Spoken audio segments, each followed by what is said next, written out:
What's going on, friends? It's Anton Daniels, and I gotta have a conversation with you guys about Teach Henley because you see how the sun is hitting me. This is no finesse, no makeup, no filters, no none of that. This is 100% Teach Henley.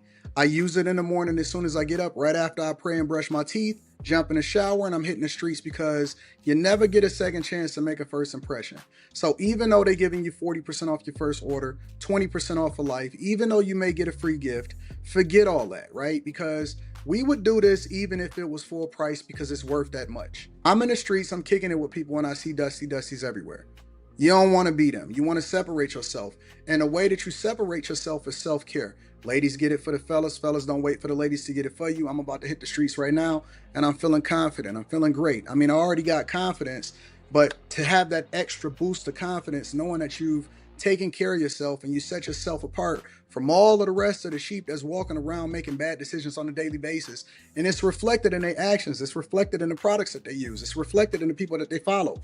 And so if you're trying to level up, if you're trying to make sure that you look good, they're going to send you the pack. They're going to give you all of the instructions on how you're supposed to use it.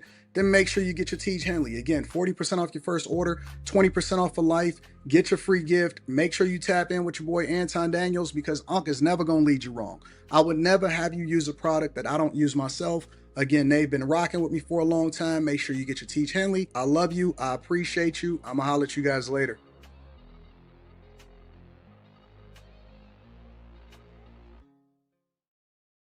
What's going on? Is Anton from AntonDaniels.com. I appreciate you guys for continuing to rock with me. Thank you for tuning in for another edition of the Millionaire Morning Show.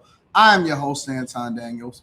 What up? What up? What up? What up? What up? I'm No Sleep Daniels. That's what I'm changing my name to. No Sleep Daniels. Actually, I had a really good sleep score last night. My Apple Watch told me I had a good sleep score. You know what I'm saying? Yeah. What up? What up? What up? You know why? What up, Tabby? What up, Terrible People Podcast? Dame, Lee, Purple Haze, Jesse Xavier, Jason 18, Mazriel, Walk on Wood, Long Way ENT, Lamar Thomas in the building, first time on a morning show. Always arrive at the start. Good morning, everybody. Robert Dalton. What up? What else we got up in here? Marie, what up, baby girl? Keisha, are you with me? Brandon Burke, Terrence Cheek, Christopher Thomas, my girl. Hey, just a brown girl in America look like she getting fucking younger. I don't know what that is. I don't know what you taking. I don't know what you got going on over there, but I need some of it. I might need a little bit of it. You know what I'm saying? Only morale. Monty says rewatching the show from last night was wild. It got a little spicy. It was a good show, but it got spicy at the end. What up, Flawless Honey? I like that name. That's dope. My dog, your car in the building, says Grand Rising. Phoenix, what up, Phoenix? Red Jelly, I see you. Vito Royale, sister. Oh, hold on. Let me hit up sister. I gotta look out for my girl sister. Forgot about that. Your car actually sent me your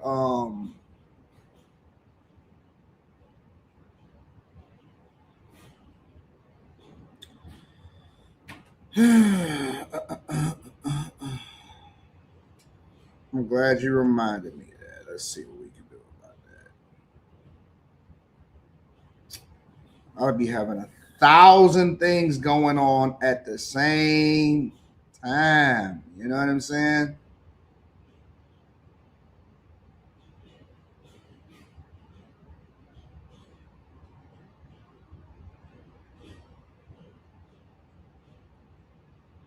I hope this is the right person. Azriel, I hope you sent me the right person. I mean, not Azriel, your car.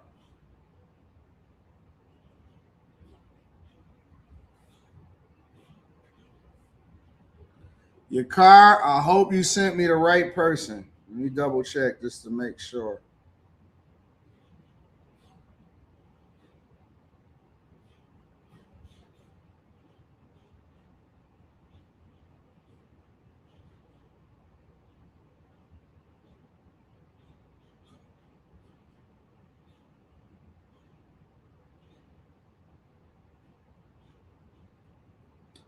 Before we get started on this beautiful evening, good evening. What is going on? They need to make this app a little bit more friendly. Let me see what we got. I hope he giving me the right person. Let me double check one more time.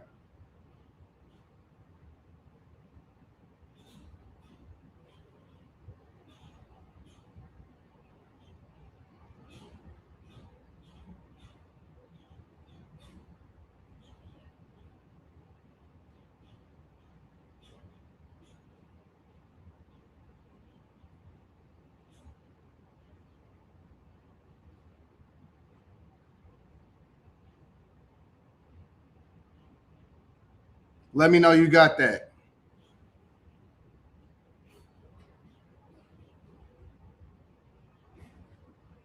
Let me know you got that.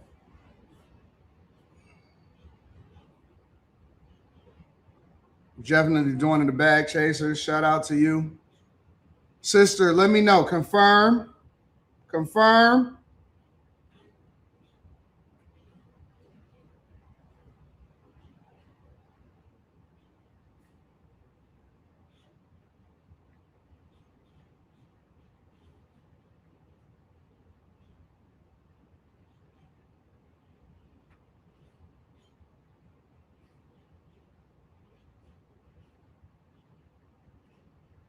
And then we're going to go get started with the show.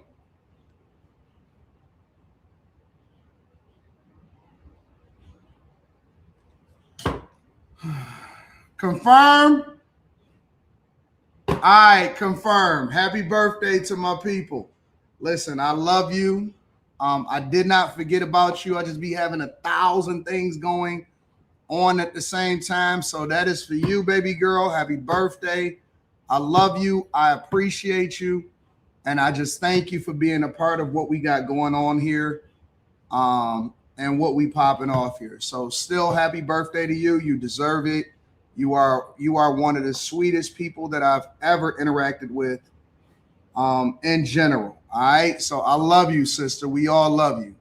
All right. Happy birthday still to you. What's up, baby girl? What else we got going on? What else we got happening? You know what? Let me see.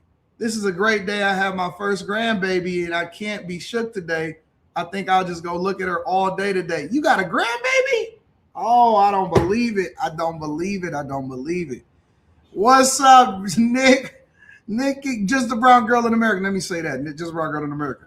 T-Max Network says, what's good, big dog? Thanks for having me on the panel, bro. I'd love to collaborate and get your coaching on content creation. Facts. All right, bet. That's a bet. Shout out to all of the bag chasers. Congratulations to the grandbabies. We love celebrating life, man. Good energy, good life, good everything, man. Just all good everything. I want to say shout out to my dog, Mike That Dude, also for holding me down. I appreciate you, Mike That Dude.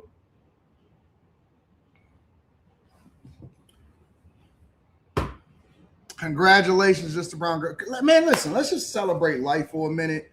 I know we about to get into all of the different things. Somebody said they like my background. They like this one the most. Y'all like me streaming like this? You know what? Let me tell y'all why we got the show started a little bit later today. Shout out to my dog, Eric D. I'm going to read that shortly. Ari Williams, I'm going to read that shortly. I planned on live streaming from home.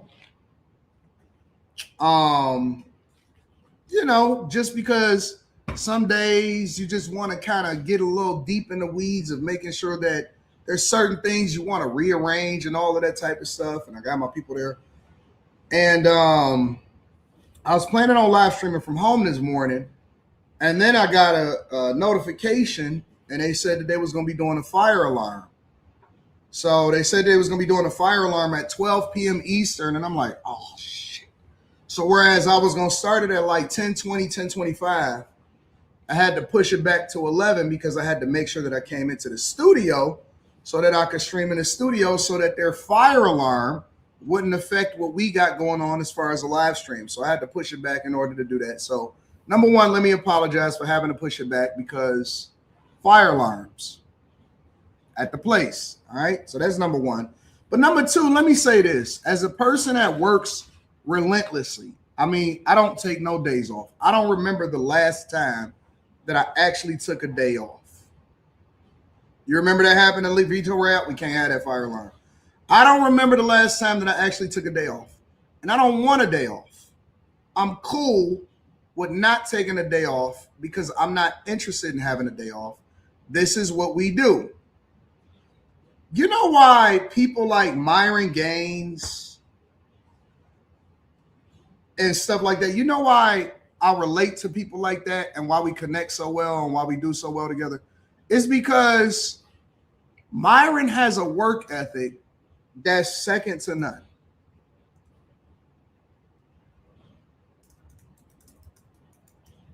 Like, he be on it and he work his ass off. Now, you may not necessarily care for some of the stuff that he says sometimes and all of that, and people be feeling some type of way. But I have a special affinity for people that got a crazy fucking work ethic and leave nothing on the floor.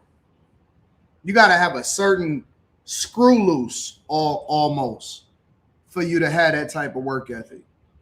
And he just got it. It's some people, and he's not the only one, but he's the person that comes to mind right off the back of my hand. He just got it. And I just like people that have effort and work ethic that's beyond what other people are normally into.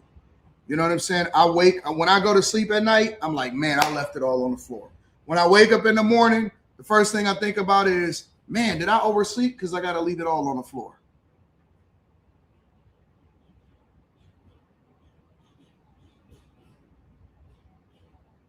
That's how I am. You know what I'm saying? That's just how I am. So respect to him, respect to the hustlers. That's really what I'm saying. Respect to the hustlers. I got a supreme level of respect for people that get to the bag. For men specifically. For men that get to the bag, I have a supreme level of respect for men that got a work ethic and a hustler's mentality, because you just don't see it the same way no more. You don't see it. Like, it's a lot of feminine men. It's a lot of weak guys. It's guys that just like to lug around and do all of that stuff. And when I'm in Miami and I'm kicking it with him and we just be outside talking and kicking and all of that stuff, it's refreshing to hear somebody speak that got that same grind and that same mentality as me. You know what I'm saying? So it's just a different mentality. All right, y'all, let's go ahead and get into the show. Let me read us a couple more super chats. Oh, I also want to acknowledge some PayPal people.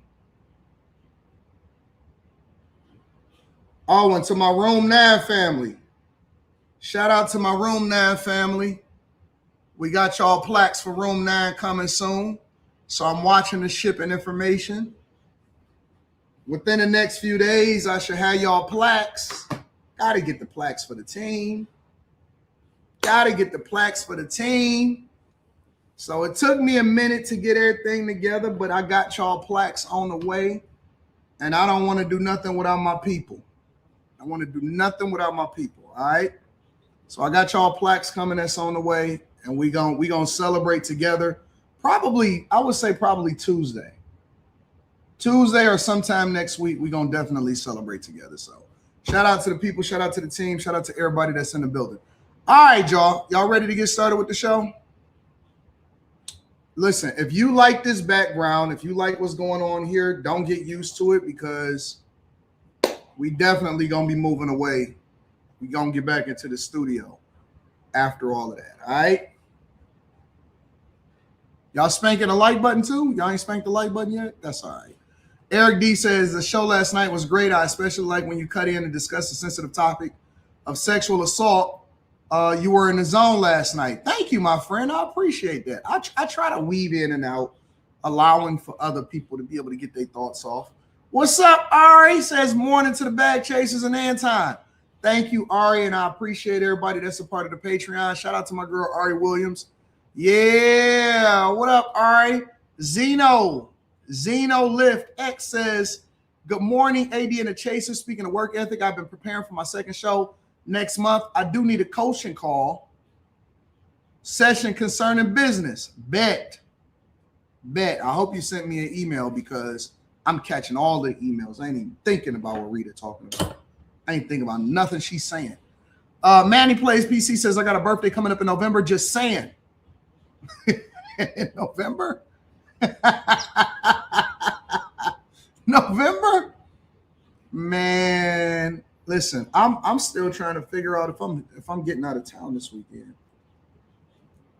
I want to go somewhere different. Indiana.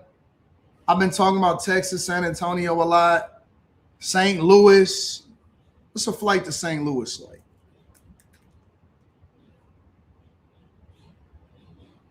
Before I get into the show, before I get to the thick of things.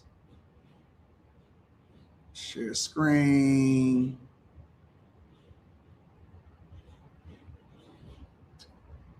Before I get into the thick of things, what is it like over in St. Louis? I ain't never been to the Lou. I don't know what the weather is like. First, okay, hold on.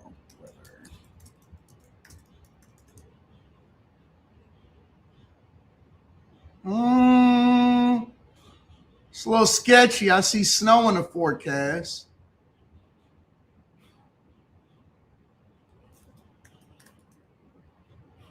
Oh, Austin looking lovely. Y'all got a 92-degree day coming up in Austin?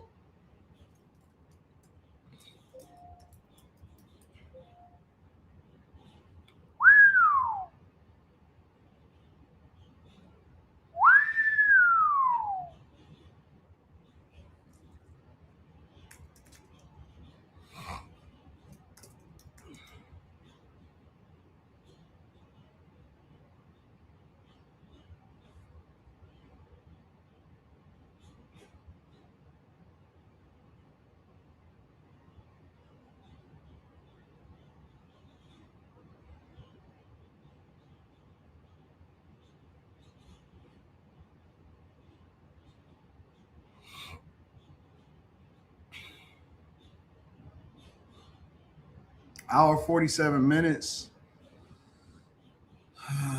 Let's go first.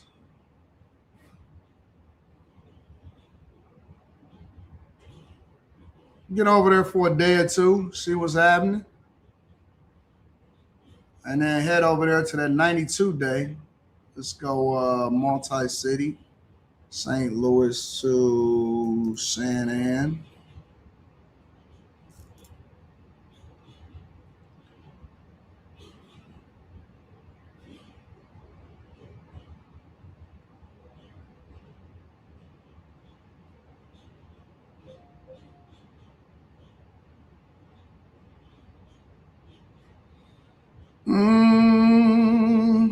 They got that one stop. I don't like that one stop. Maybe we can go Austin.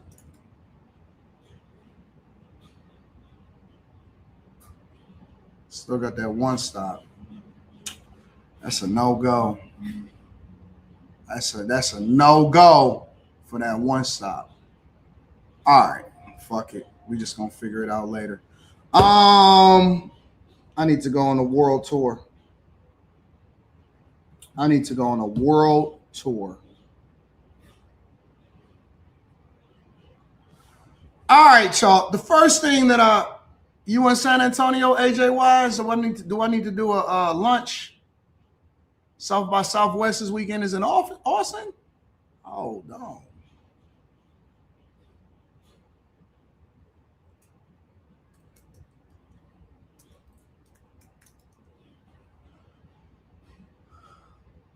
March 12th through the 18th. So Austin is gonna be on 10.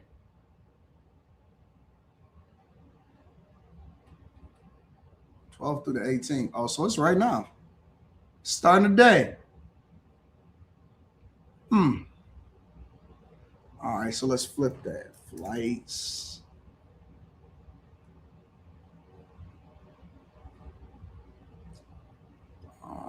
Let's go multi-city. Let's go Austin. Well, let's just go round trip. Austin tomorrow. New shoot out what, Sunday, Monday, something like that.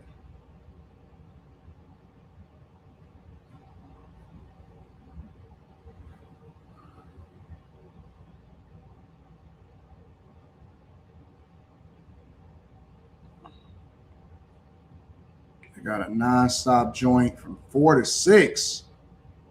That might work.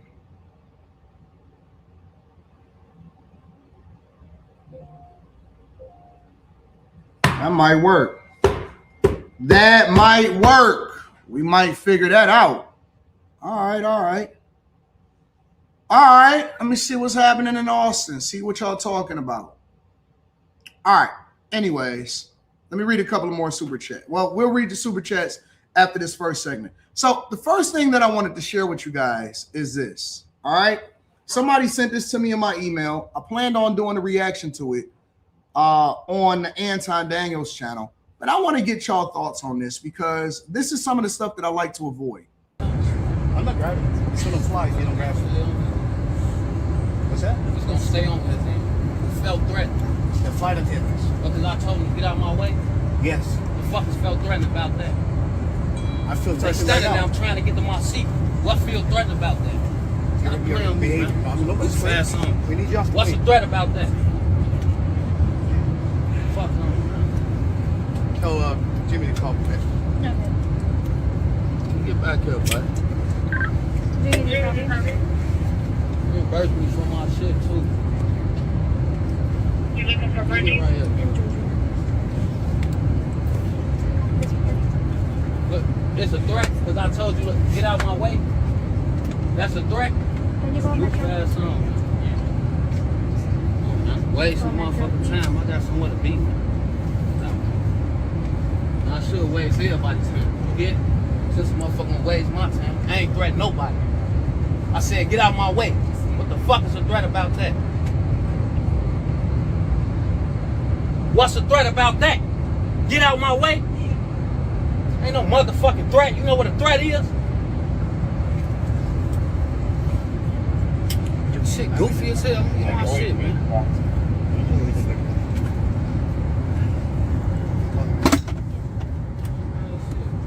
I ain't gotta talk to you like what? Fuck no. I ain't said shit right, no motherfucker. Echo 8 don't have a radio. Dumbass people. What was that?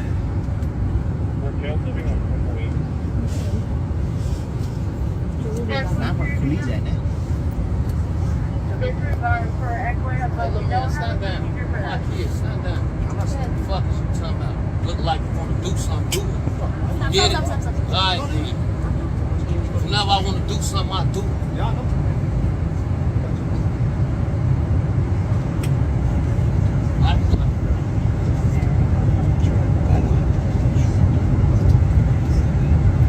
You see, this is a first for me on a flight that's happening. I never got to do that. You're so funny. Well, it doesn't happen very often. This is why, this specifically is why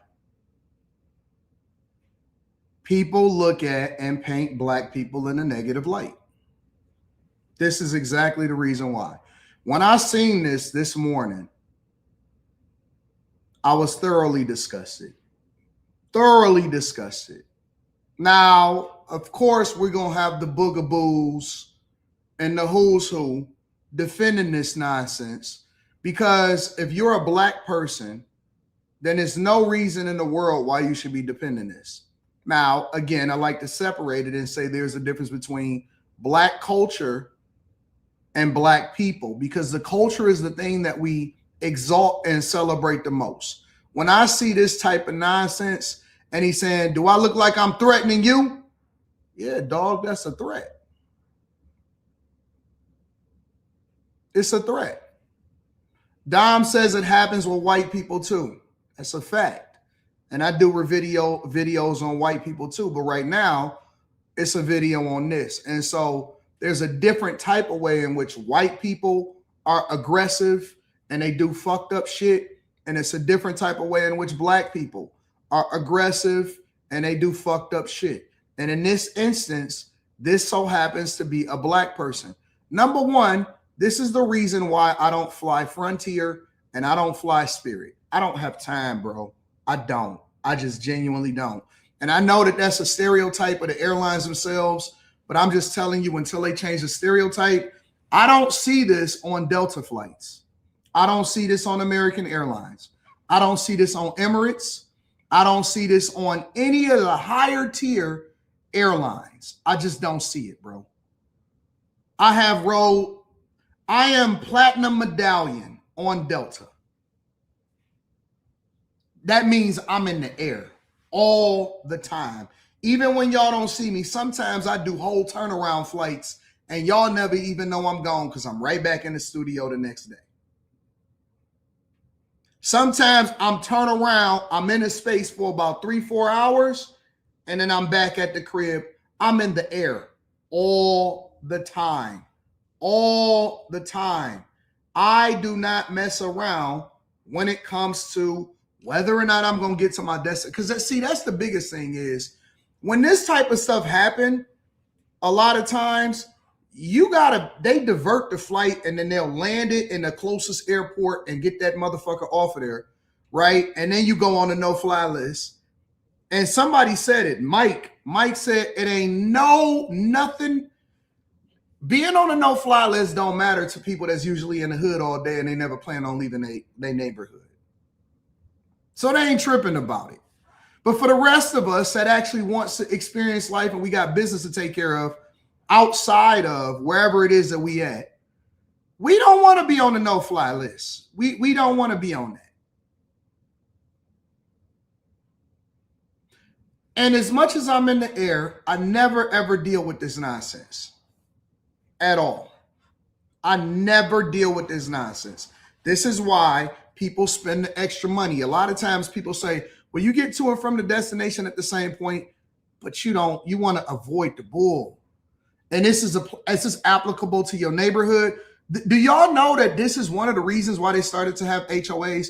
HOAs have evolved to something that is too difficult, and they started taking advantage of it. But the original reason why they started to have HOAs was so that they can prevent certain type of activities from devaluing the properties that was inside of the neighborhood. It's to place a standard because motherfuckers couldn't police themselves and do things the right way. So the reason why I spend the extra money is not because you feel like you're better than somebody else. The reason that you spend the extra money, amongst other reasons, is to avoid having to deal with the BS. I caught a flight from, I don't even remember where I caught the flight from. I don't remember. And Rita was laughing at me because I risked it, right? I risked it. And this is what I did. Because I'm platinum medallion, 9 times out of 10, you're automatically going to get upgraded depending on how busy the flight is, right? So I risked it and I booked a regular main cabin and they only upgraded me to comfort, which is cool. I'm not tripping, but it was a pretty long flight. It was a decent flight. And so I'm sitting in comfort and I got this nigga on the side of me and this dude on the side of me. And one of them is smelling drunk, and the other one didn't even brush his teeth after he got done smoking his trees. And it was just the most miserable experience that I had ever experienced in a long time. And it was just like, oh my God, I couldn't get no work done. I couldn't do nothing on my computer. I felt like I had lost so much money because I had lost so much time and being able to take care of whatever it is that I need to take care of. And I was like, I'm not doing this no more. I'm just unwilling to do this. I'd rather spend the extra money and take the additional time to do whatever it is that I got to do. And I was just like, I didn't know if he was going to throw up because he was overly drunk and my man was zoned out. And I was just like, I can't do it, bro. I'm not doing it. It ain't no more. Once you get past a certain age and a certain net worth, it ain't no more we all getting to the same place at the same time. Nope. No. And so you start thinking about everything. You start thinking about the airline you flying on. You start paying attention to the airport you fly out of. You start thinking about the seat that you got to be on. You just don't want to deal with it. You want to get on the plane first and off the plane quick. Sky Lounge. You want certain lounges. I check the airport lounges. Oh man, my whole life can change. My life is about figuring out which terminal is a Sapphire Lounge is. Where the Amex Lounge at? Where the cap? Do you know that I have credit cards not because I want to use them for the credit cards, but I have credit cards just so I can access certain lounges that I go into the airport so that I ain't got to deal with the bullshit? There are cards that I have. Man, listen, I had got rid of my Amex card a long time ago. I was only telling y'all, and I think I had told y'all, I said, man, I'm only really rocking with the Sapphire.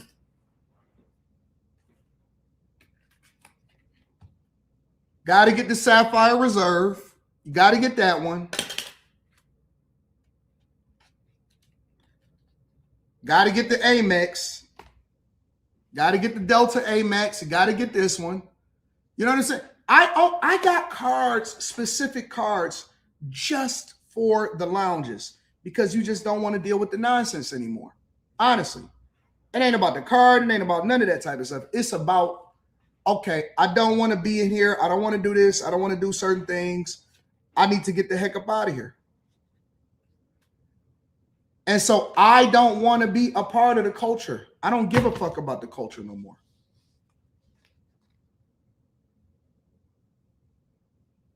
And when you said you still got to get on the plane when you leave the lounge, that's a fact. And that's why I book the seats that I book. Two-way.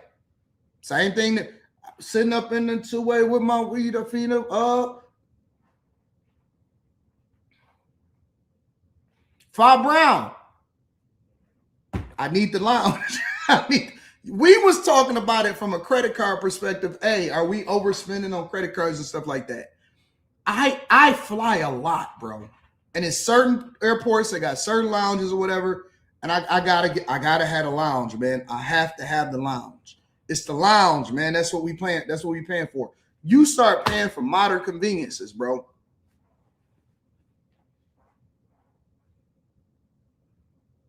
You start paying for modern conveniences. Somebody said, never been interested in going to a lounge at the airport trying to get in and out ASAP. But here's the thing. Like, I'll give you an example. Let's say, for example, you check out at a hotel at 10, 11 o'clock and your flight ain't till 4, right? You don't want to, you got work to do and you still got things that you got to take care of. One of the things that I like to do, one of my favorite lounges is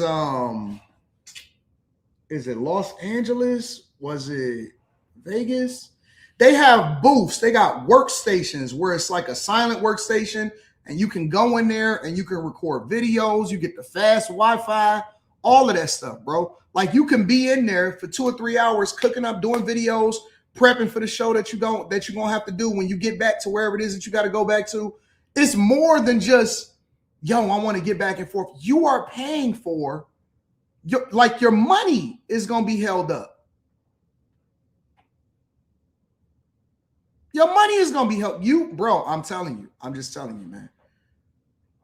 I'm telling you, bro. Your time is going to be how you use your time and whether or not you're inconvenienced or it's convenient for you to use your time effectively. It's going to be the difference between success and failure sometimes, bro. Yep, they got beds, they got showers. It's a better experience. They got better food, better drinks, better conversations. I've met some people in lounges that I wind up doing business with. I'm telling you, bro, you got to get there. You just got to get there. It's not about the money. It's about the conveniences. It really is. And it's avoiding bullshit like this from a dude that's up there talking about, do I look like I'm a threat? Yes, you look like a threat. I don't know if y'all ever paid attention to what you talking about and how you talking and how you moving. Yes, you look like you a threat. And it don't mean that the guy, the worker, he don't look scared. He don't look worried. But who wants to be dealing with this nonsense? White man right here that's sitting there. Do you notice he don't even look up?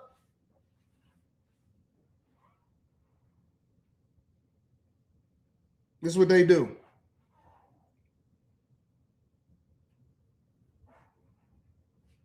Act like they still on their phone. Some is still so convenient on their phone. Because they don't want to deal with the bullshit. He ain't scared. It's like, yo, I just want to get home. I want to go home. I want to get, this ain't about being scared. It's not about being on this, on that. I want to go home. I don't want to deal with the nonsense, bro.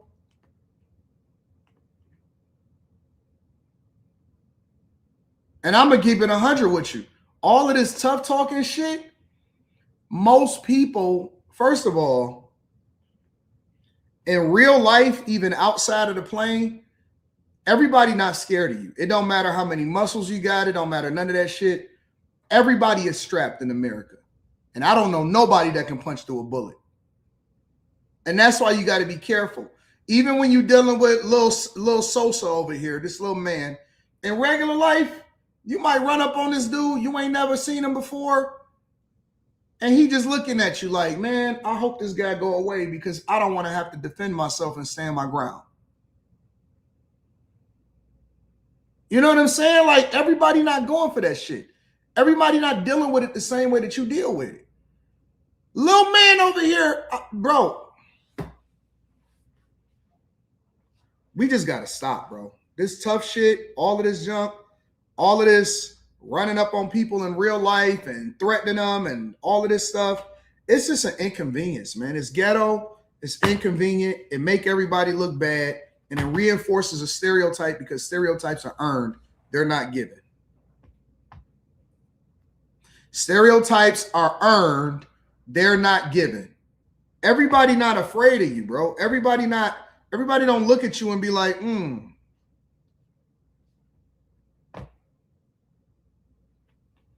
And why do anybody need to be afraid of you? We all human beings. Once you get past an age, man, a certain age, I would even say 28, 29 years old, it's dumb. It really is dumb.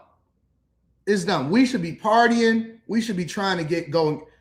The number one goal after 28 years old for any man that is grown. Now, it's some confrontations that you're not going to be able to avoid. It's some things that you're going to run into.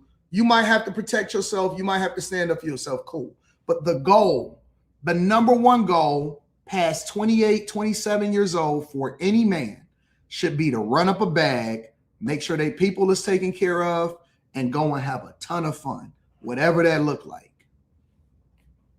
It's to learn, it's to work your ass off with the time that you got to be taking care of business and being at work, and then going enjoying your life afterwards. All of this other shit is for the birds. When I see people that's gang banging well into their 30s and their 40s, it's like, so you putting the gang above your family? When we go to the Patreon meetups, everybody having a good time. Ain't nobody worried about what nobody else doing. Ain't nobody concerned with how nobody else dancing. We drinking. We having a good time. The ladies is looking good, smelling good. Fellas is dressed to the T, getting a good time, having a good environment. And we make sure that everybody get home safely. Ain't nobody focused on that bullshit. Nobody worried about scrapping, fighting, none of that stuff. Man, there's too many pretty girls in here. Why would I be having negative energy and I see all of this softness in here? She look good. She look good. Our streets in there be smelling and looking good. Everybody be in there. Azriel be smelling and looking good. All of the ladies is smelling and looking good. Was you fighting at 40 and 30? Grow up. And fight and getting kicked off planes that's just straight up degenerate behavior. That's some of the most degenerate behavior that I've ever seen in my entire life. I'm out. Call me what you want. Call me a coward. Call me, not tough. Call me a sucker. Call me whatever you want. Just make sure you keep calling me rich, and make sure that you keep calling me successful, and we good. I don't care about none of that other shit. All the rest of that is for the birds. Make sure you guys hit a like for the algorithm, subscribe to the channel, and turn on your notifications. So dumb, bro. So stupid. It's stupid, man. It's just dumb all the way around.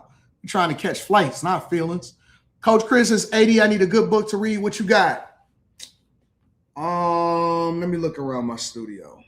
I ain't even in the ESPN room. A good book to read.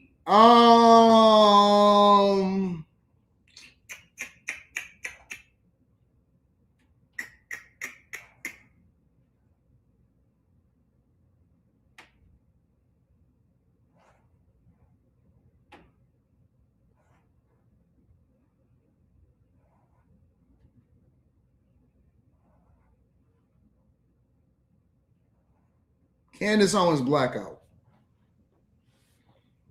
I was going to give you like a financial book or something. Candace Owens Blackout was a really good book. I really like that book. I read everybody's autobiographies, even if I don't like them, even if I do like them. I actually like Candace Owens to an extent, but Candace Owens Blackout was a really good book. That's something that you probably haven't been recommended. Email sent. Shout out to Zeno. Bet.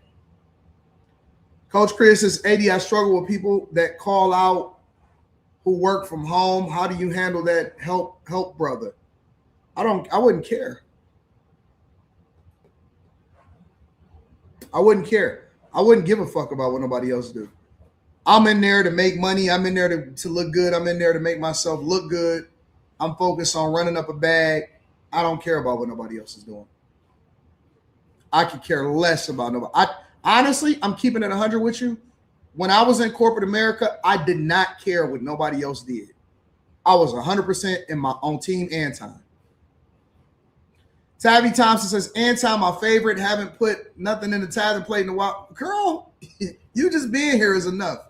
But I'm always here in the background cheering you on. Hashtag Team Backshot. Tabby, I see you in the chat every day, love. I appreciate y'all. Let me set the precedent before we continue on with the show. Okay, y'all?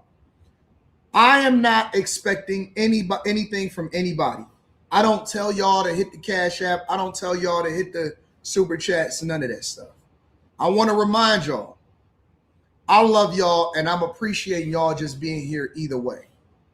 Everything that y'all do is extra.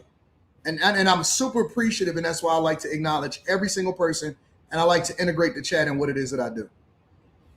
All right? Everything that y'all give is extra. It's a blessing. It's not expected. It is appreciated.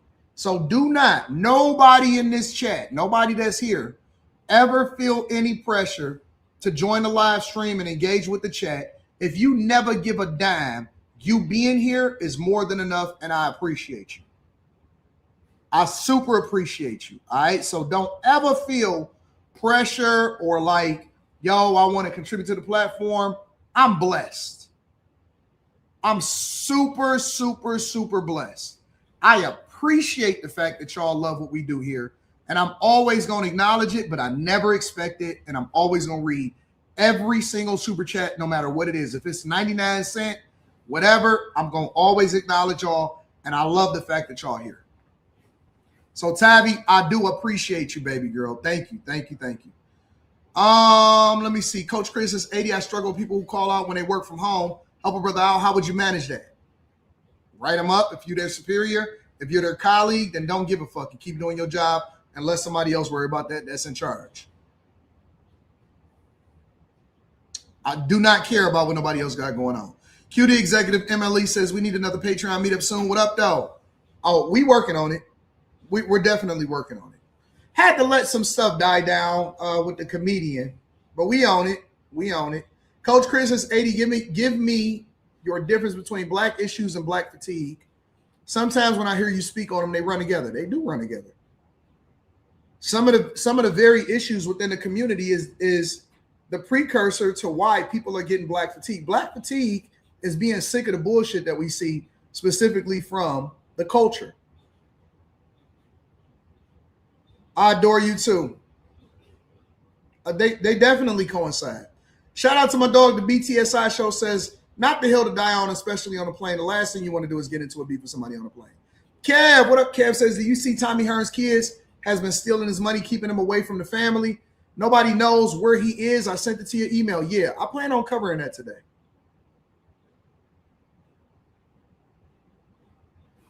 Hold on, let me see.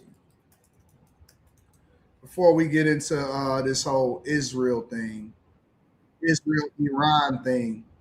Yep, I seen it. A bunch of people sent it to my email. Let's see if I can get it in. I like to take the information that I'm going to use for the live stream and I pull it down and then I modify the audio so that everybody can hear the audio better. So give me a second. Yep, I'm gonna go over it in a second, my dog, Kev. Dainty, what up, Dainty lady says, I just blessed my son Mason's algorithm by adding the morning show to his search. I need y'all to keep him lifted up in prayer as he attends Norfolk State. Get them grades up. Oh, he gonna be all right. He gonna be good. You've already done your job as a mother. The only thing that you can do is try to guide him when he looks for advice. At this point in his life, everything that you taught him is gonna stick with him. And even if he runs into trouble, he'll be able to get himself out, and it's gonna be a learning lesson. He'll be good. He'll be good. You're a phenomenal mother. So we got him lifted up in prayer, and he'll be fine. He'll be good. Jeremy Conrad says, the louder they bark, the less they can fight. I train MMA. Me and my mans are church mice in public. Don't nobody be looking for no beef. The more I like fly, says Hayton and South by Southwest in Austin starting today. I might fly down there tomorrow. I'm thinking about flying down to Austin tomorrow. I can't go down there today. I'm actually going to go to a Pistons game today. But I'm thinking about going down there tomorrow. Yeah, adjust this audio.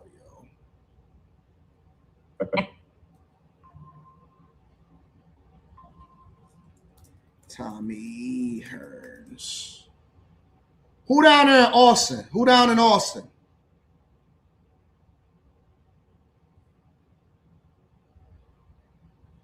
Who's down in Austin?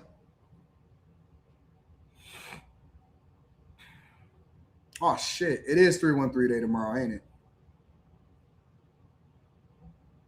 Is it a game tomorrow? I know it's a game tonight. Let me see something.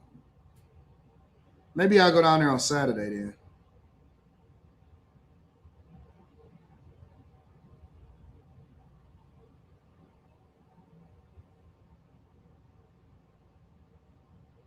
I know it's a game tonight for the Pistons. Let's see if it's a game tomorrow.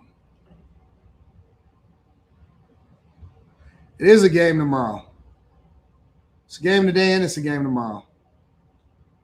All right, so I might have to fly down there on Saturday. It's a game today and it's a game tomorrow. So, yeah, man. You say I'm slow. What's 313 day? 313 day. So our area code in Detroit is 313.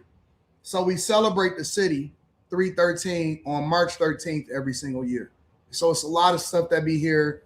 Last year I ran into Wallow. I think I was here. Well, last year I ran into a bunch of people that was here on 313 day. So it's a game today and it's a game tomorrow. So I might have to get that popping. Shout out to you. Also, Jew says, Anton, you said a long time ago that Black people pass trauma to their kids from generation to generation. Hence, walking around with a chip on their shoulder is sad. I agree. It's very sad, Jew. It's very, very sad. Very sad. Roscoe says, airline worker was calm and collected. This young man did not realize his life was in danger. And he would have got arrested. And he would have been charged. And he would have been on a no-fly zone. Mark Hargrove says, folks raised different. Dad was Jerome on Snowfall. Nam. Shout out to Nam. Says, yo, AD, I'm a new nurse. Just joined the Bag Chasers. Q&A link for the travel nurses ain't working in the Patreon. I'm going to put it up. I'm going to re-upload it today. I got you. I'm going to re-upload it today. I keep everything archived, so just in case a link expires. I got you, big dog, and congratulations. Bad Habit says, what it do, big dog? Appreciate you, G. I appreciate you too, my friend. Elevate to the Unknown says, let's connect if you come through, Ant. You down there in Austin? Y'all telling me I got to be out there in Austin? What's the South by Southwest lineup?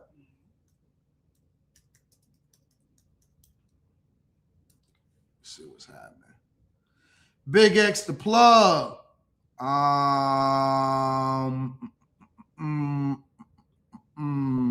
Let me see what this lineup is.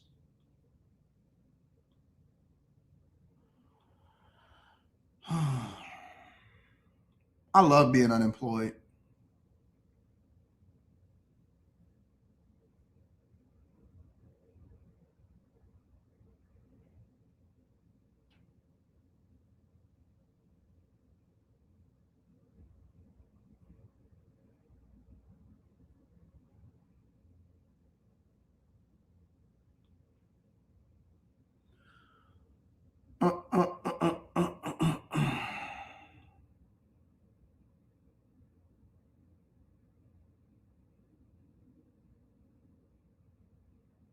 Coffee and yoga.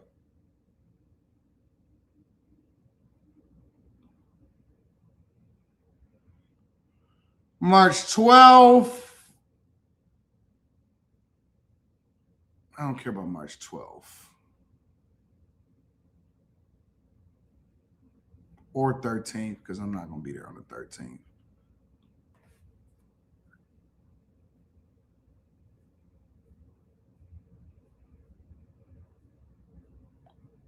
Saturday the 14th. Oh, Alanis Morissette. Oh, wow. Amy Blue, Boutique, Secret Wrestling, DJ XO, Marketplace Neptune, Breno G, Foliage Tone, Quee.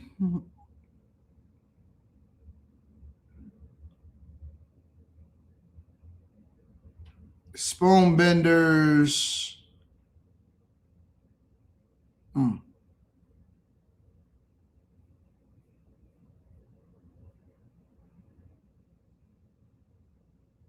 Oh, Vic Mensa gonna be there on the 13th. Kingdom DJs. This is a lot of people, bro. Lil Kiki gonna be there. Damn, I ain't heard about Lil Kiki in a long time.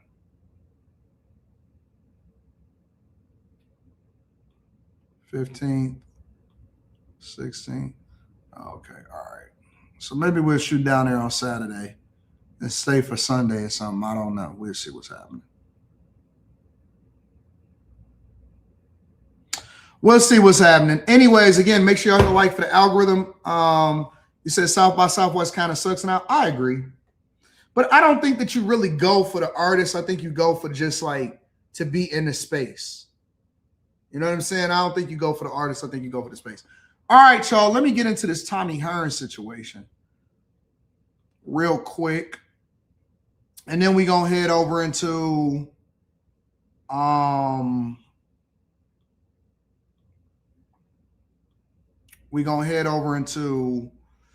what's happening over in Iran. They trying to do drone strikes on California, and Iran Supreme Leader finally said something. All right, so let's get over to this. Let me see what's happening. Turn to a beloved Detroit boxing legend, Tommy the Hitman Hearns, now in the middle of a guardianship court battle. Recently, there has been a lot of conflicting information out there about Tommy Hearns. And 7 investigator Heather Catallo is here to set the record straight after talking to Hearns about what's been happening. Heather. There's been a lot happening with the family recently. Different sides of his family have claimed Tommy Hearns was being held from them, and Adult Protective Services officials say they've been looking into whether he's been the victim of financial exploitation. Now, this week, the boxing legend and some of his children sat down with me to set the record straight about his health and all the controversy. I want the world to know that I'm doing fine.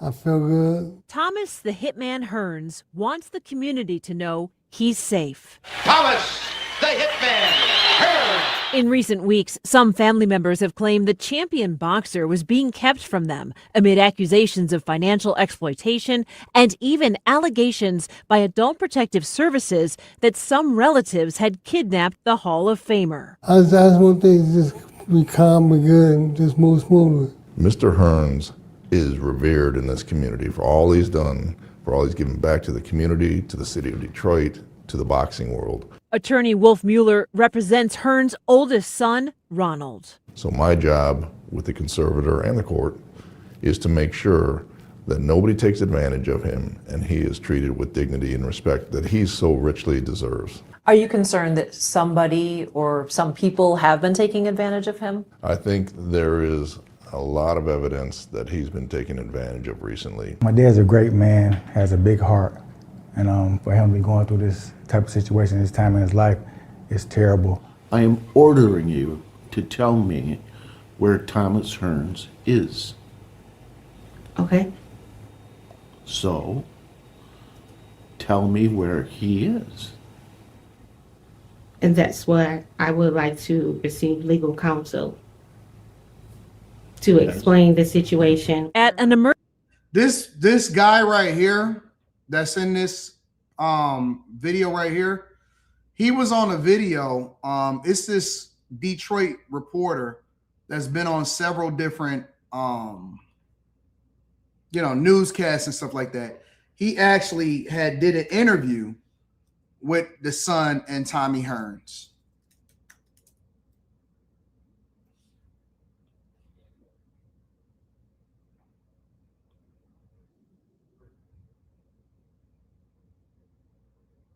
Let me see.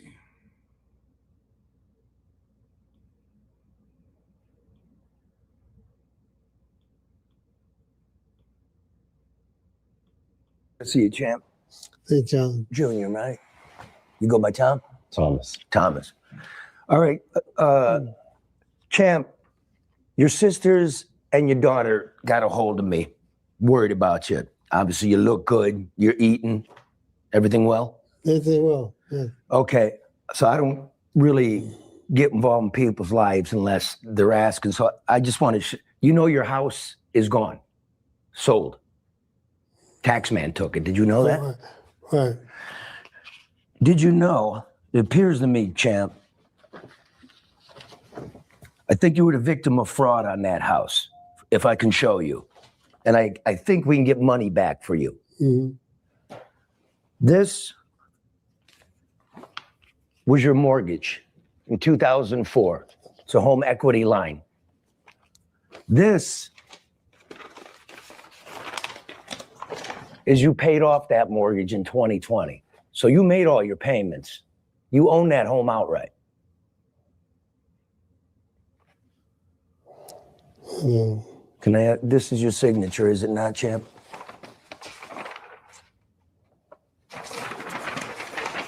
Right here? Yep. Okay. So that's your mortgage. That's you paying off your mortgage. Mm-hmm. Okay. Did everything right. In 2000, do you know a man named Jack Wolf? Yeah. Jack issued you a mortgage for $90,000. Wait a minute. Okay, hold on. All right, so completely mind fucked, right? Isn't Jack Wolf the lawyer that was just on the video that y'all just sent me to review? Because the only reason I remembered his name is because y'all in the chat said, I don't trust anybody with a name named Wolf. Y'all, oh my God. Hold on. Let me go back. Let me go back for a second. Guardianship hearing in To set the record straight about his health and all the controversy. I want the world to know that I'm doing fine. I feel good. Thomas the Hitman Hearns wants the community to know he's safe. Thomas Claimed the champion boxer was being kept from them amid accusations of financial exploitation and even allegations by Adult Protective Services that some relatives had kidnapped the Hall of Famer. I just want things to just be calm and good and just move smoothly. Mr. Hearns is revered in this community for all he's done, for all he's given back to the community, to the city of Detroit, to the boxing world. Attorney Wolf Mueller represents. Okay, so that's not all right. That's why I want to go back and look. I don't know what's up with all of these wolves. All right. But that's why I wanted to go back and look, because I wanted to double check before accusing the attorney. I wanted to make sure that I went back and looked. All right, so we good. This attorney's name is Wolf Mueller. And the person that took the money's name was Jack Wolf. I don't know if they both the same person or if it's some kind of finesse going on, whatever, but it's just too close. Honestly, it's just too close for comfort. All right, let me get back off of this for a second. In 2014, Jack even set up your business. So the man that's giving you a mortgage set up your business papers. It's very strange. This is the foreclosure on your home that very same year, not even in the legal period. We're all within 10 months, okay? So far, got me? He can't take your house. Citibank is the creditor that's first in line, not Jack Wolf. You know where Jack is right now? No. He's in the state penitentiary for stealing people's property and faking their signature. He never owned your house. Although this, he says he did. He foreclosed on you and then he sold it to another LLC or gave them a mortgage for $50,000. He can't do a mortgage. Then he got rid of that and gave you a land contract to a home that you already own, champ. How do you do paying for a house that you're already paying on? You know, sometimes I have to laugh at some of the stuff. These guys, they run do any kind of way sometimes. And sometimes I look at them, I go, where you coming to check? Where you coming? Who are you? What you trying to do? And they don't have a straight answer for you. That's your life, isn't it? Yeah. That's your life. You make the money and people coming at you and they don't make sense and Hands out. you did it, didn't you? Yeah. Even these guys like Jack Wolf. Yeah. Okay, let me finish with it, champ, because I can get you, I don't know if I can. I'm gonna finish this and tell you why I wanted to see you. This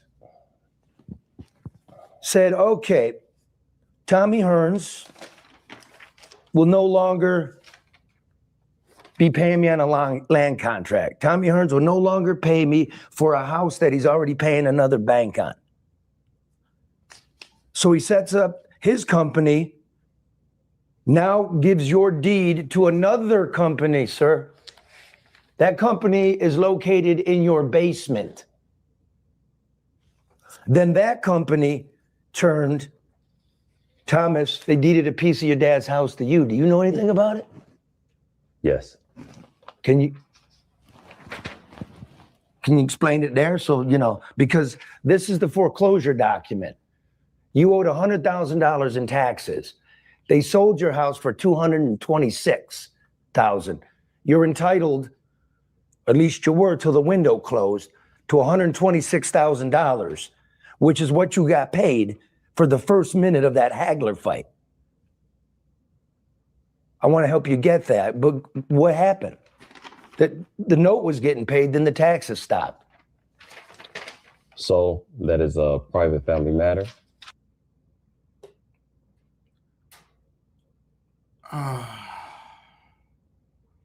This is, I'm thinking that this is the same kid. All right, so let me go back for a second and look at this. Hearns' oldest son, Ronald. With the concern that he is Are you advantage of advantage of This type of situation, this time in his life, is terrible. I am ordering you. Is that the same guy? Because he got a goatee. This guy got a goatee.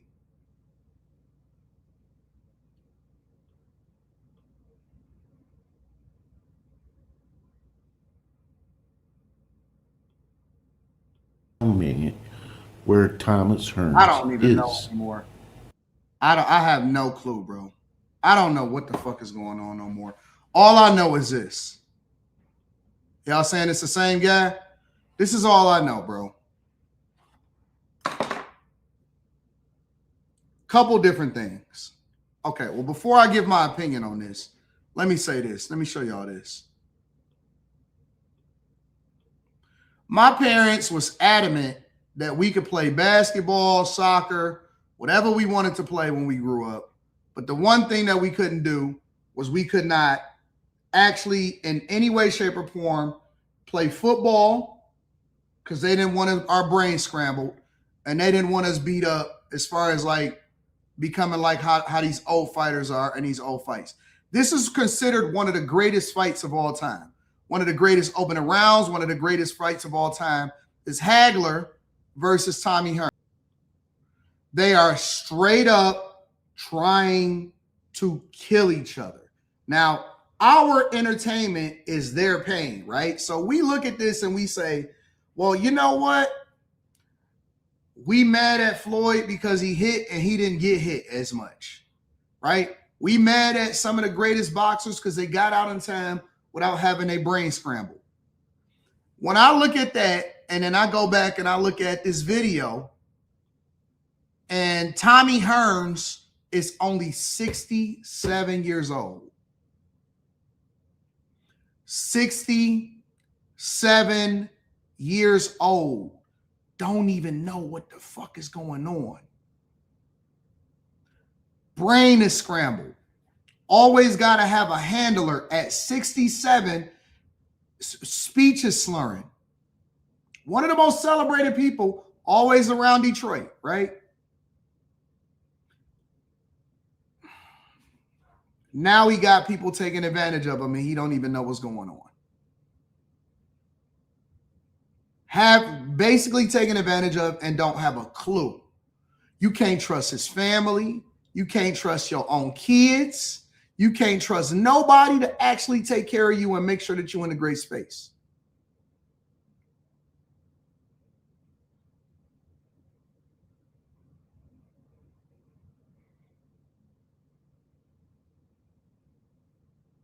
All of them is fucked up. All of them are messed up. And now nobody is even knowing where the money is. Everybody taking advantage of them. Everybody using them. Everybody getting as much as they can out of them. It's crazy, bro. It's absolutely insane. Absolutely insane. Hey, that's a family matter. Okay. So, tell me where he is. And that's why I would like to receive legal counsel to explain the situation. At an emergency guardianship hearing in February, only our cameras were there as Oakland County Chief Probate Judge Pro Tem Daniel O'Brien took testimony from APS workers who were searching for Hearns after they said his daughter and his sister would not reveal the 67-year-old's location. APS officials also said they were suspicious after a GoFundMe online fundraiser was set up. Your impression is they were using Mr. Hearns as some kind of commercial advertiser? Correct. By Wednesday morning, all sides of the family agreed to allow Ronald Hearns to be in charge of his father's care and Yeah, that's him. That's definitely him. That's definitely the son right there pulling up in the Louis Vuitton and the Louis Vuitton sweater, fresh as fuck. That's definitely him. 100% that's him. Allow Ronald Hearns to be in charge of his father's care and finances. Citing a dementia diagnosis, Judge O'Brien appointed Ronald Hearns as guardian and conservator of Thomas Hearns. Everybody loves Mr. Hearns and wants the best for him. And so that's what everybody should be working for, is and not focusing on their past grievances. So just keep praying for my dad and the family as we move forward in our lives. It's a good feeling. Good feeling for me. It's a great feeling, and everybody just wants to make sure you're okay. Mm-hmm. Yes, they do. And that you're good. I'm fine. Now, unfortunately, Tommy Hearns' home was lost to tax foreclosure recently. He's now living with his oldest son. Ronald Hearns is asking everyone to stop donating to any online fundraisers. They do not consider those legitimate, and the funds are not being given to their father as of now. So he is safe. He is with his oldest son. They had a family meeting today. They're all going to try to get on the same page, and hopefully he can just keep doing his thing and being a hero here in Detroit. And that's good news, especially at his age. You know, a lot of people have dementia, and to have an older child. Yo, that's at least a $1,500 sweater. I'm looking at them online right now. That is at least a $1,500 sweater all day long. All day long, minimum. Could be more. Could go all the way up to 5,000, depending on what it is. Yo, ain't no fucking way in the world, under no circumstances, am I ever gonna be walking around in a $2,000 sweater and my parent lost a crib to taxes. To taxes. What did I say is the first thing that I do? I'm soon as before I ever did anything for myself, what did I do? I set my people up. I set my people up. I had to make sure that my daughter was good, that my girl was good, that my parents was good, that her parent is good, that everybody was straight, right? And then you can start to do what you want to do. And then you can start to do what you want to do. This is ugly. Ain't no way in hell that me and my brothers would ever let our parents suffer like that. To use your father as parading them around while at the same time allowing for this type of stuff to happen is insane. It's absolutely insane. It's bad. It's disrespectful. It's neglectful. And I hate to see this happen. So what is the learned lesson in this? What is the learned lesson in this? In my opinion, the learned lesson from this whole situation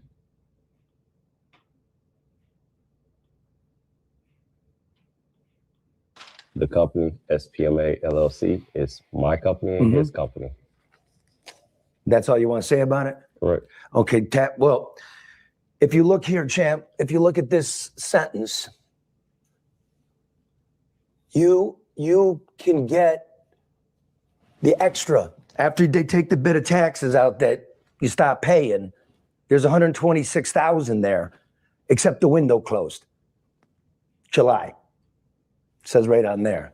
But I got a lawyer, a good one, pro bono for you, because we care about you. And if you want this help, I'm here. If not, I'll get out of your life. Mm-hmm. Well, repeat that again. You owed $100,000 in taxes on a house you owned outright. The county sold your house for $226,000. That's a difference of $126,000, which you're entitled to by law. But the window closed. So it'll be difficult. Again, there's a lot of people respect you. People you don't even know. Right. They'll help you. But do you have lawyers? Do you have managers? Do you have your own accounts? So if we get this, we can get it to you? Because remember you're talking about everybody? Right. Yeah. So, yes, we got a lawyer. Yes, we got attorneys and stuff. This is sad. This is so sad. This is very, very sad. While y'all in your right mind, while we all still young, while we all still have the opportunity, we need to get our estate in order. We need to have estate planning. Get your wills. Make sure that you already are distributing and making sure that everything is in place for whatever is going on and that y'all want things to be established.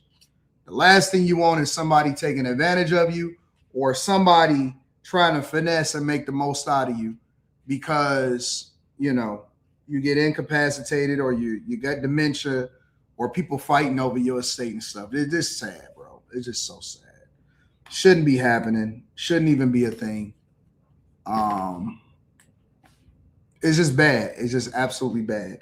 Make sure you guys hit a like for the algorithm, subscribe to the channel and turn on notifications. I don't want to see this happen to nobody, man. Ms. Joy says, actor shooter at the Old Dominion University was just taken out. At least 2 people is injured. All right, let me hold on to that one. I'm going to keep that one starred. The More I Like Fly says, Spurs play Charlotte on Saturday at home. Catch the game.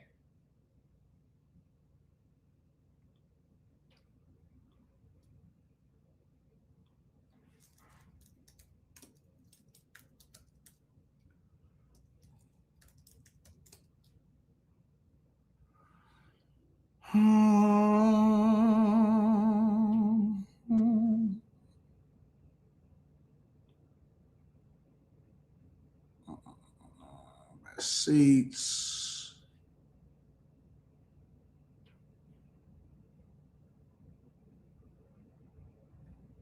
They want all this money and these ain't even floor seats? The heck is going on?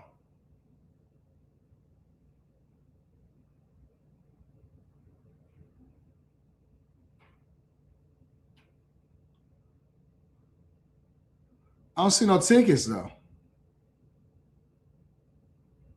I want $1,900 per ticket for this? Hell no. 5,000 per ticket?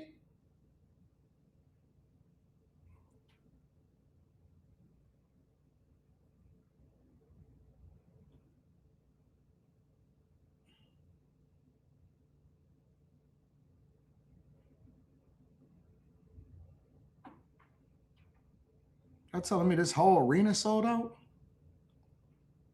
Except for these 2 seats right here?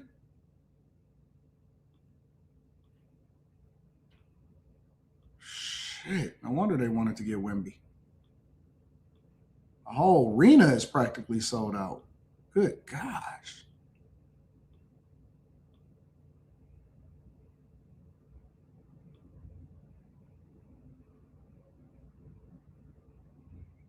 Two CC row 2. Man, that sounds crazy. I'm not paying no $10,000 to see the Spurs in Charlotte. You can forget it, bro. See, this is one of the reasons why these tickets are so high, because they got to pay all of these stupid fucking salaries. And so everyday people are priced out. Somebody says Spurs, baby, we win titles. Yeah, well, the problem with that is that you can't be in the building to go and watch the game. So dumb. Ancient Man says it had to be a Keisha in the middle of all of it. I'm dealing with something similar to this. Not this bad though. TS Car Washing Detail Service says, you see Ross, Port of Miami 20th anniversary tour coming to Detroit with a live band. That's going to be dope. Y'all keep on getting me distracted. Hold on, let me see.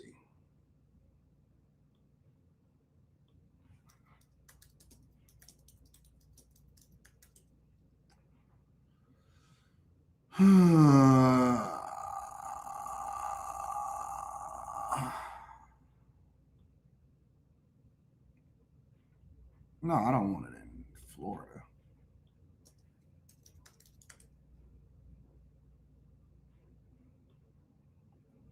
The Fox Theater.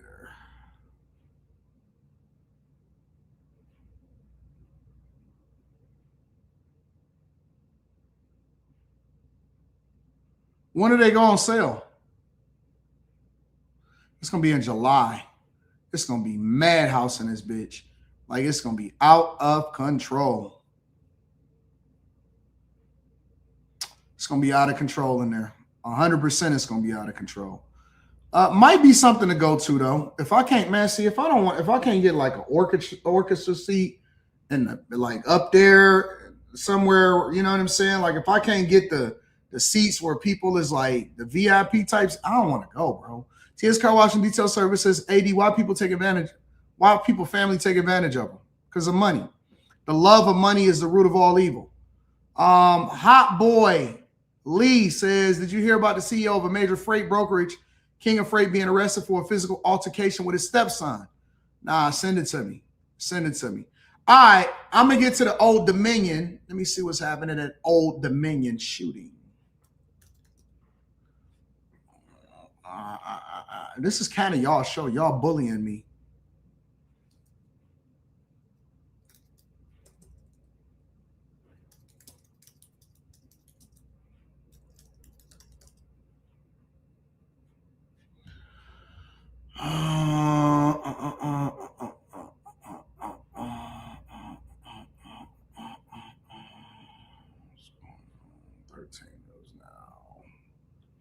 This morning. 2 people were hurt. The gunman is now dead. Those 2 individuals who are hurt have been sent to a hospital. We don't know the state of their injuries at this time, nor do we have any IDs. Now, I want to say I wonder when we'll get our next maybe official It'll be update from them. 12:30. When it will be 10:30? 12:30. 12:30? Okay. So within the next few minutes, we are expecting to hear more information from officials at Old Dominion University. As you can see there, they are still on the scene for this situation. Okay, let's do this. Let's Janet, bring you back on at this moment. We were just talking about parents, the sigh of relief that they may be having right now for those students that are on campus to get that all.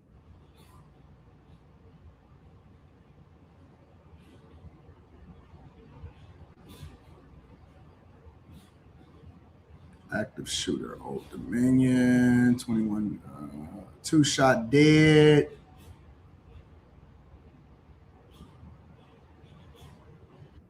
Here on Live Now from Fox, I do want to get you to some breaking news that we are covering at this hour. Take a look over. No more excuses. On the right-hand side of your screen, that is a look at some of the video coming in live out of Norfolk, where we know that crews are on the scene of a shooting over at Old Dominion University. Again, you can see right there a very active scene with a lot of police and several agencies that are working.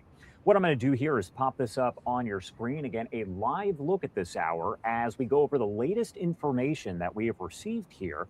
Now, according to an alert that was issued by Old Dominion University, they say shortly before about 10:49 a.m. local time, a gunman in Constant Hall opened fire.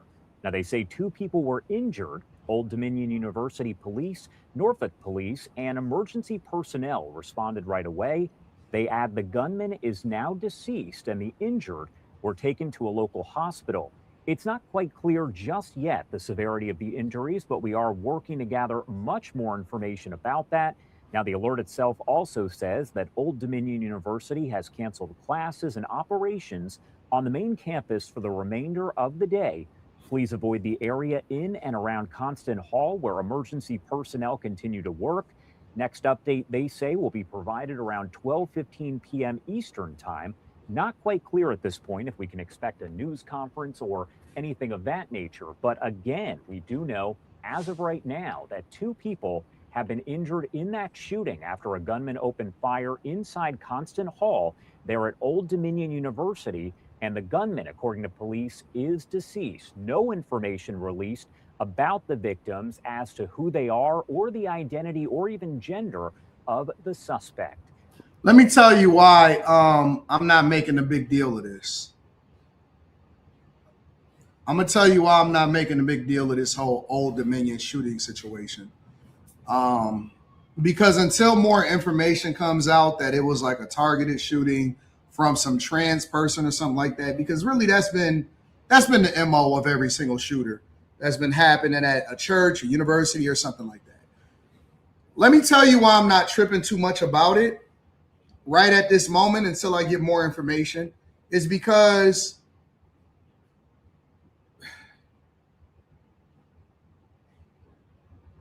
let me show you why.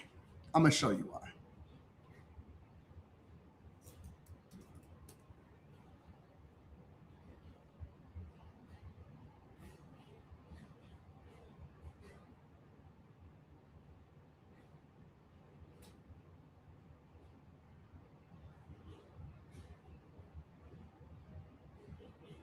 Give me 1 second.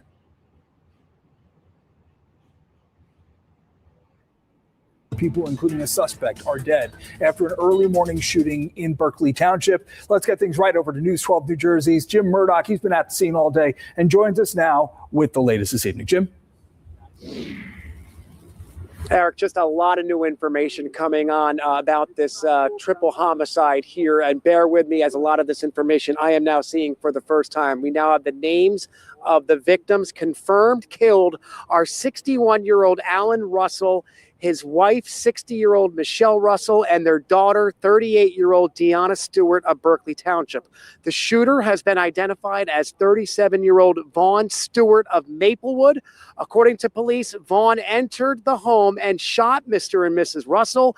Vaughn then chased Deanna down the street fired multiple shots and killed her about 50 yards away from the home. Now, she also lived here with her parents and 3 minor children. Vaughn and Deanna were the parents of those 3 children. They had been living separately. This all happened just after 5 a.m. as most neighbors were still sleeping or just waking up. The shooting happening here along Fairwood Drive. At least 8 shots in all were fired, some of them captured on Ring video.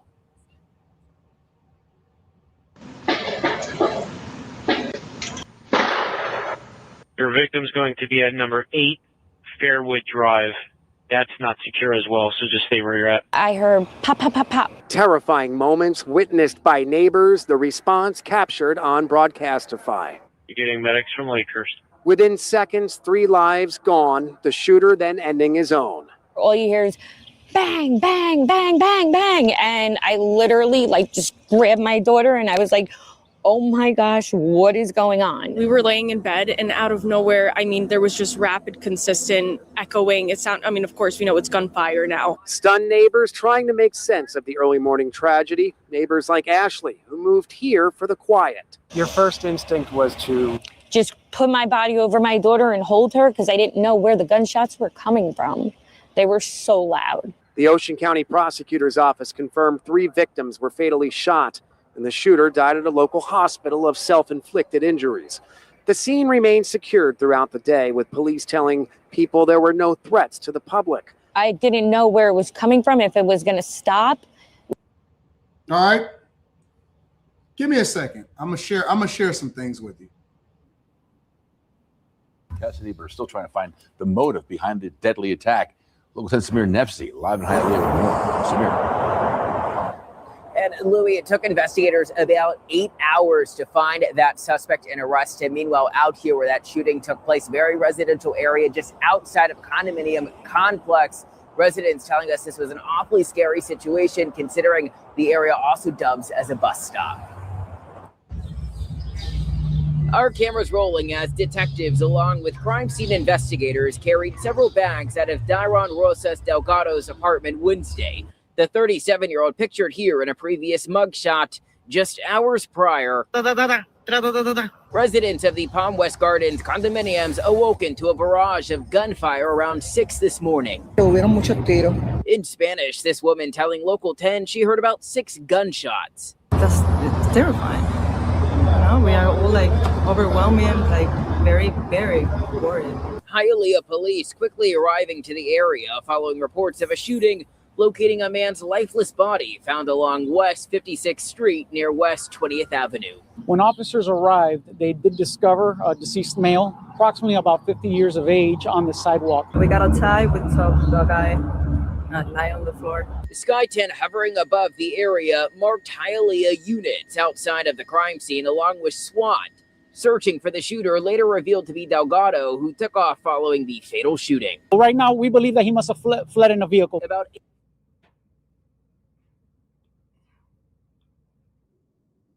Who was one of the 2 people killed in a shooting over the weekend at a downtown Oakland nightclub. The woman who died was also a talented musician. Our crime reporter Henry Lee joins us live in studio after hearing from loved ones. Henry?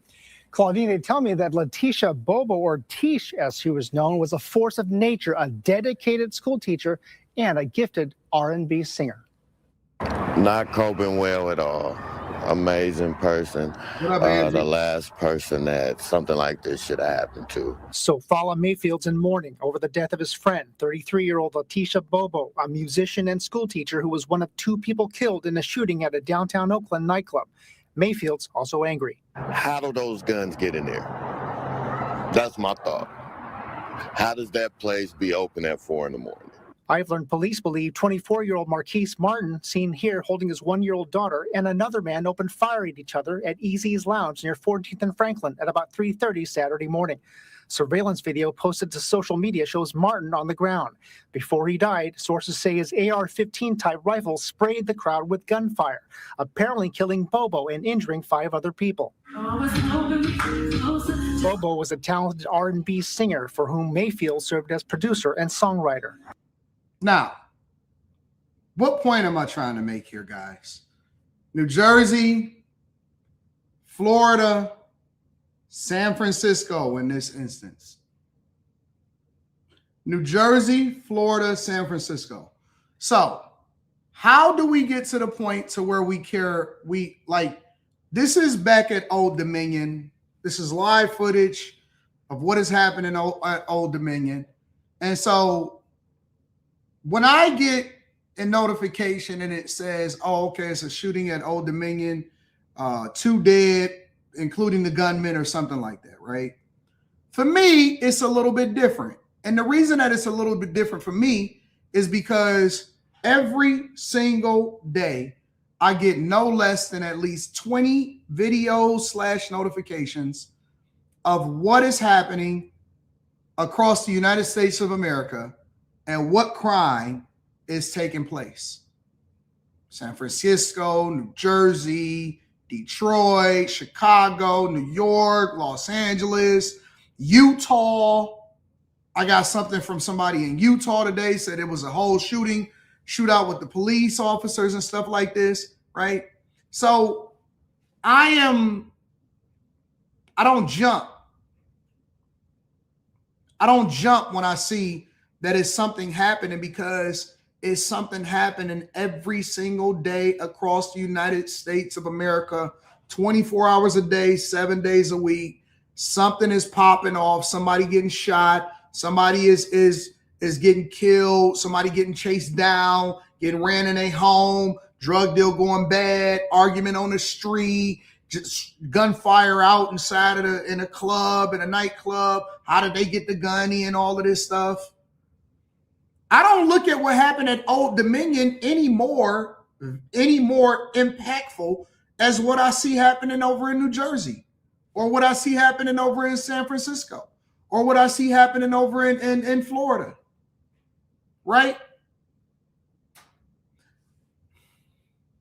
We are taught, or we're marketed to be distracted from this type of stuff with celebrity news. Do you know what celebrity news is? Let me tell y'all what celebrity news is. Again, this is a live shot over at Old Dominion of seeing what's going on. Do y'all know what celebrity news is? Celebrity news is bullshit. And I'm going to continue to cover it because that's what people want to see. But celebrity news is bullshit. Celebrity news, whatever's happening over here, this chick is over there fucking this person or whatever, all it is a distraction from what's happening in your culture, in your neighborhood, in your own city, so that you can feel like you're safe. So you can feel like you can go outside and still operate normally. This ain't normal, fam. It's normalized. We become desensitized to it, but this is not normal. This is not supposed to be normal. I could literally just scroll down, go in my email like I just did, and scroll down and show y'all story after story after story. It's gotten so normal to where I only pick and choose here and there, depending on what's happening, of whether or not I want to give visibility to it.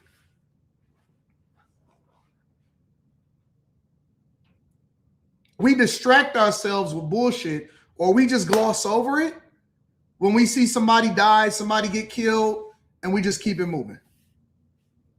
How many people are still covering the whole Nancy Guthrie thing? It was popular culture, popular news at the time. I tell people all the time, even with me and the comedian, that shit was an anomaly. Honestly, that shit is an anomaly, because we were still being covered 2 months after the shit happened. Because usually people move on as soon as the next story come out. Oh shit, Ja Rule and Tony Yayo got into it on a plane flight, and then they take their attention over there. Oh man, Dak Prescott is getting a divorce from his fiance because she wouldn't sign a prenup. Fake news. Wasn't even about the prenup. Luca's girl is taking his kids back overseas. And we have a deep dive about it or whatever, so on and so forth, right? And it's all a distraction from the things that is supposed to be important. It's all just a distraction. Every day, people dying, B.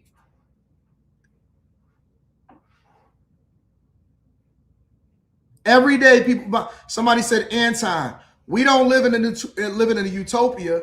There will always be crime. We will never be 100% safe. Why? Why? Why? You know that there are communities and places and cities that have zero violent crime, and I mean zero.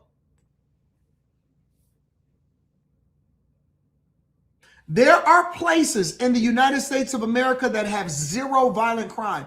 We don't want to stop it because we don't want that to infringe on our civil liberties. Capitalism plays a role in it. Freedom plays a role in it. Freedom of choice plays a role in it. We don't mind people dying because we don't want to infringe on our constitutional rights and our civil liberties. We could stop it if we wanted to. We could prevent it if we wanted to. We can limit it if we wanted to. We don't want to. We really don't want to. We don't want it because a whole bunch of people got to die in order for us to be able to do what we want to do, even on American soil. So what is my point here? I'm about to go and cover this whole Iran situation, right? I'm about to go and cover Iran. I see liberals and Democrats and people every day, even Republicans, they will sit here and talk about, oh my God, I can't believe it. There were American soldiers, 4 of them, 6 of them, whatever amount of them, which that is a travesty in itself because we don't want any of our soldiers dying, right? But they'll make a big deal about that. But every motherfucking day we overlook people in our own backyard getting killed and we don't care. And that's why I believe that it's fake outrage. Anytime that I see something that's happening, Old Dominion, this place, that place, I don't take it as serious from the people that are saying that we need to cover it. We cover it because it's the popular news at the time, and we're going to give our commentary and our opinion on it. But the reality is that, do people really care? I ask myself this question every day. Do people really care about whether or not people are living or dying, or are they using it as propaganda or justification for not liking the president, wanting changes, wanting to push their agenda, whatever it is that they want to do? Because I don't believe that people care about life and death. I don't care. I don't believe it. People die every single day. There is no protest. How are you sitting out here protesting Israel, Palestine, Hamas, all of that shit, and you ain't protesting in your own neighborhood when somebody died every single day right around the block from you? So you don't give a fuck about the people, all of the murders that happen every single day in your own neighborhood, but you care about what's happening overseas in a place you ain't ever been at. That's fake outrage to me. All of this shit for me, and don't worry, I'm gonna get back informed and I'm gonna act like I'm concerned about all of the little popular culture shit that's happening. But the reality is that this is fake outrage. Every day, somebody in your own city get raped, killed, kidnapped, taken, all of that, and you don't give a flying fuck about it. But you concerned about what some shit is happening overseas? How? If your own, yo, we need to put America first. No, nigga, you need to put Detroit first. You need to put Miami first. You need to put New York first. We need to put Los Angeles first. Your own neighborhood is somebody right now that's getting the ooh-op shebang, and you don't give a flying fuck about it. But you got this fake outrage like you all of a sudden became some kind of Iranian expert overnight because of what's happening with the drones. Get the fuck out of here, bro. Fuck out of here with that. I don't believe that shit. I don't believe it. I don't believe it. I don't believe it, not even a little bit. People are fake outraged. I cannot believe. I just shown y'all 3-4 different murders within the last 24 hours right out of my emails, and we don't blink an eye. You think we really care about Old Dominion, or you think that this is going to be a good talking point because it's at a college campus and so we can spin this shit?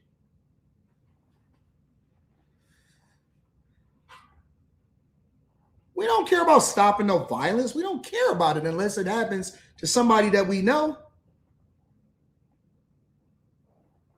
At all.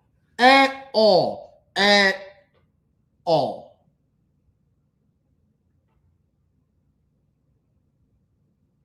You may care, Nichelle, but we don't care as a culture, as a group of people that is fake concerned about shit that ain't even got nothing to do with us.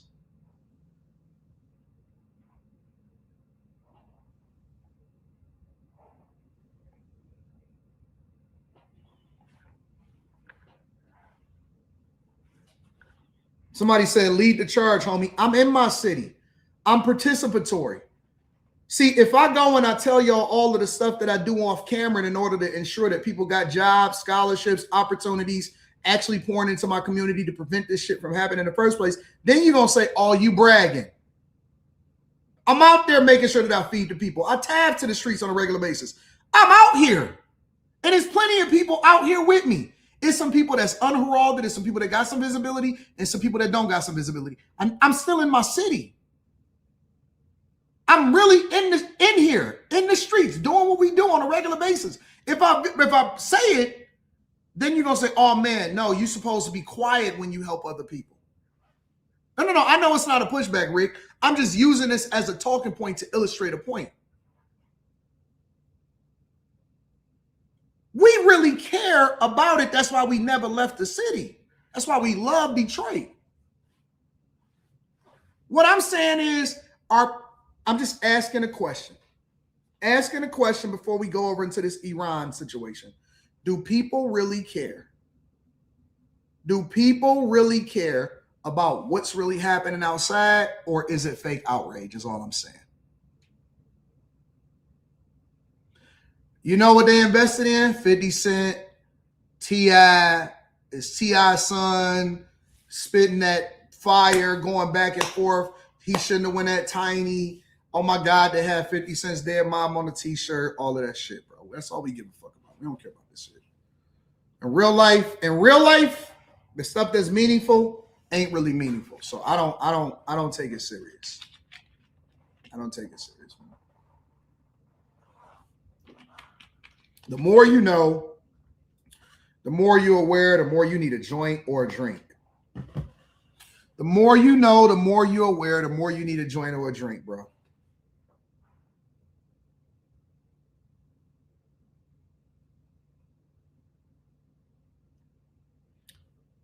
You're asking a valid question. Even this Epstein file situation is so sensationalized. Little Tamika down the street is getting fucked on right now. Y'all doing more research on the Epstein files and you don't even know where the predators are inside of your own neighborhood. They literally have a database of where these motherfuckers live in your own neighborhood, and you never check that. And I'm not saying that that's not meaningful, but what I am saying is, how come it's not just as meaningful in your own neighborhood and you got the whole database of sexual predators in your neighborhood and you never ever check that shit? You ain't never checked it before in your life, but you care so much about the Epstein files. You don't know Epstein, but you know little Meek down there. You know little Tamika that's up the street getting fucked on. I don't see you niggas up there protesting at your local high school like these grown-ass motherfuckers pulling up to go and get the little girls that's right there in the high school right down the street. I don't see you making sure that they get to the bus stop safely. I don't see you out here checking to make sure that everybody is where they're supposed to be. I don't see you trying to stop the dope dealer that's on the corner and calling the police on that nigga. But you calling for Congress to stand up for a motherfucker that's dead, allegedly dead. We don't know if he dead or not. The fuck out, man. I don't believe you. I don't believe this fake outrage, bro. It's all fake. It's all fake. Oh my God, we need to make sure that we raise taxes for the homeless. You stepped over a homeless man as you was walking to work today. And he said, oh my God, I'm so hungry. And it might have been an angel in disguise. It might have been a test from God. What would you do to the least of me? And you act like you really care. And the homeless guy that was sitting out there and he said, oh my God, I'm so hungry and I'm cold. Can you help me? I'm hungry and I'm cold. Can you help me? And you walked right past them and you didn't give a fuck. I get the fucking hoodies off my back when people ask for them. I don't even care about the reason. My favorite hoodie, I was on a plane and the lady asked me for it. I didn't even give a fuck about the reason. I said, listen, if I get this to you, when people ask me for stuff, if I can, I am going to give this to you. So I need you to really care for it and do it. Gave it to her. Every day, I make sure. Every day. This is brand new. The reason why I carry 5s and 20s is because I have to make sure that as I come into the studio or when I go outside, I have to give it to the people. and I'm giving it to them at $5 and $10 at a time. And then there's certain people that say they want food, I give them 20. If you say you need to catch the bus, you say you need to do this, I give you 5. If you say that you need to, you need something to eat, I know you can't get nothing to eat with $5. Here's 20, eat good. It's not my responsibility to monitor what you do after that. That's the reason why I go and get the change that I go and get every day, because it's the money that I give to the people.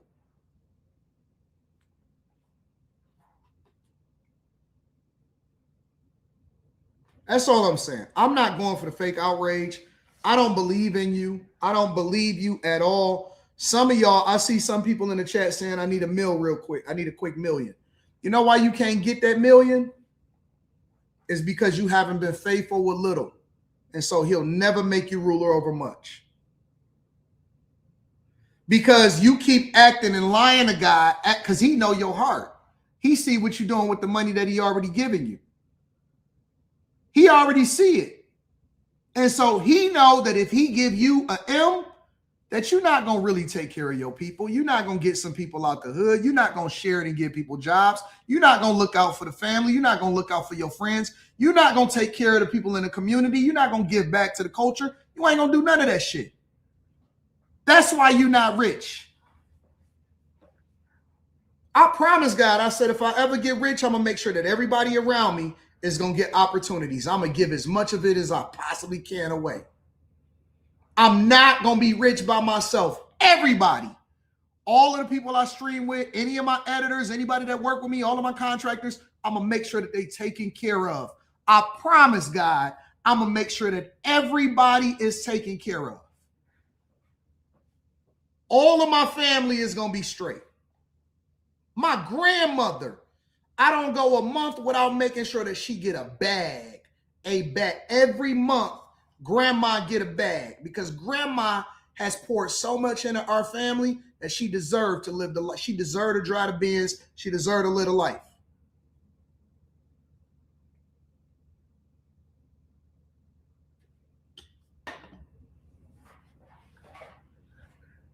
That's why we work our ass off. That's why we don't sleep. That is why we don't fucking sleep. That is why we don't miss. That's why we don't take days off. Because real men know that there's people that need you. It's people that's dependent on you. It's families that got to get fed. It's rent that got to get paid. It's lifestyles that have to be lived. It's college funds that need to be paid attention. I got kids in my old high school that's waiting on me to send them their college fund money because they about to graduate. They scholarship money that I promised them. It's people that got to be taken care of. Every single month, I make sure that as soon as I get it, everybody else get it. That shit go out. It be gone. The minute I get it, it's already gone. This is the honest. I'm being very vulnerable. I live my life like an open book. I'm being absolutely honest. As soon as I get money, it's gone within 24 hours. Everybody get paid. Everybody got to get a bag. Everybody got to be taken care of. So the question that I'm asking you is, what's your heart like? What you really like in real life? Right? What you really like in real life? I could tell you that everybody on room 9, they all get a bag. Everybody get a check. Everybody get a check. Nobody left behind. I don't care about money the way that you care about it.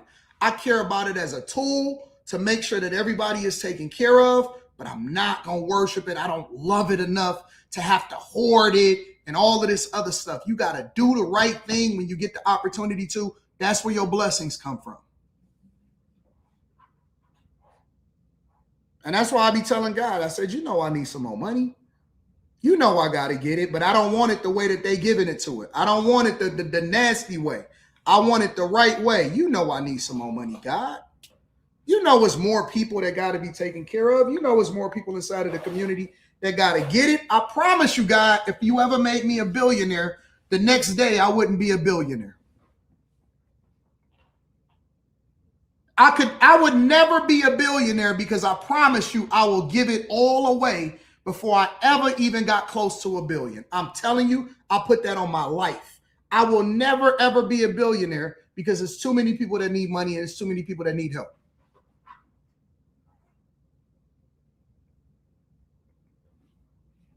So you watch it in real time. You can see it in real time. You see it in real time. You say, Anton, you know, that's ain't shit cap about it, bro. I don't care about money like y'all worship money. I look at it as a tool. I can't take it with me. I got nice cars. I got nice cribs. I can go and buy what I want when I want to, and everybody is taken care of around me. I'm rich. That is what rich is really like, is to be able to do what you want to do and to make sure that everybody is happy around you. That's what being wealthy and rich really look like. It's not about how much you can hoard. You can't take this shit with you. You invest, you make sure that you got enough to make sure you're taken care of for the rest of your life, and you spend that shit and you take care of everybody else. That is what being rich really look like. It's not about, oh man, with 100 million, what can you buy with 100 million that you came back, or you can buy with $1 billion that you came back with 100 million?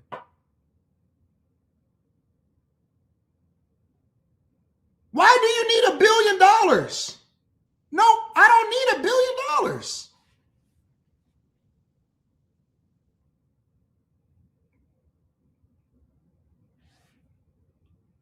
You got that payment? See, I don't even say shit. But since you said it, Mimi, did you get it?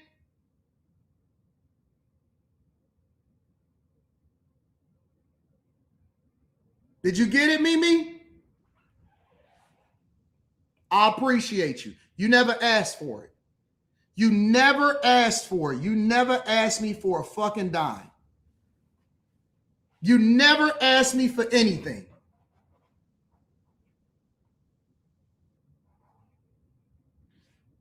You never asked for nothing. And you don't need it. But I'm just appreciative of you.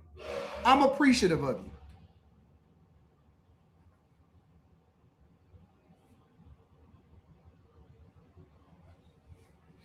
All my people is good. Now, I wonder what your people is like. What your people living like that's on your panels? How your people living like that help you with your shit, that do your editing? What your people living like that actually support you and hold you down? When the last time you made a sacrifice? Are you going to get a new car when your people are suffering? How you buying a new car when your people ain't been paid yet? How you going to run up a bag and take a trip and your people ain't been taken care of yet? Crazy. Y'all on these panels and shit all day and night, and y'all ain't getting nothing. Ain't nobody at least looking. Ain't nobody said thank you to you at least.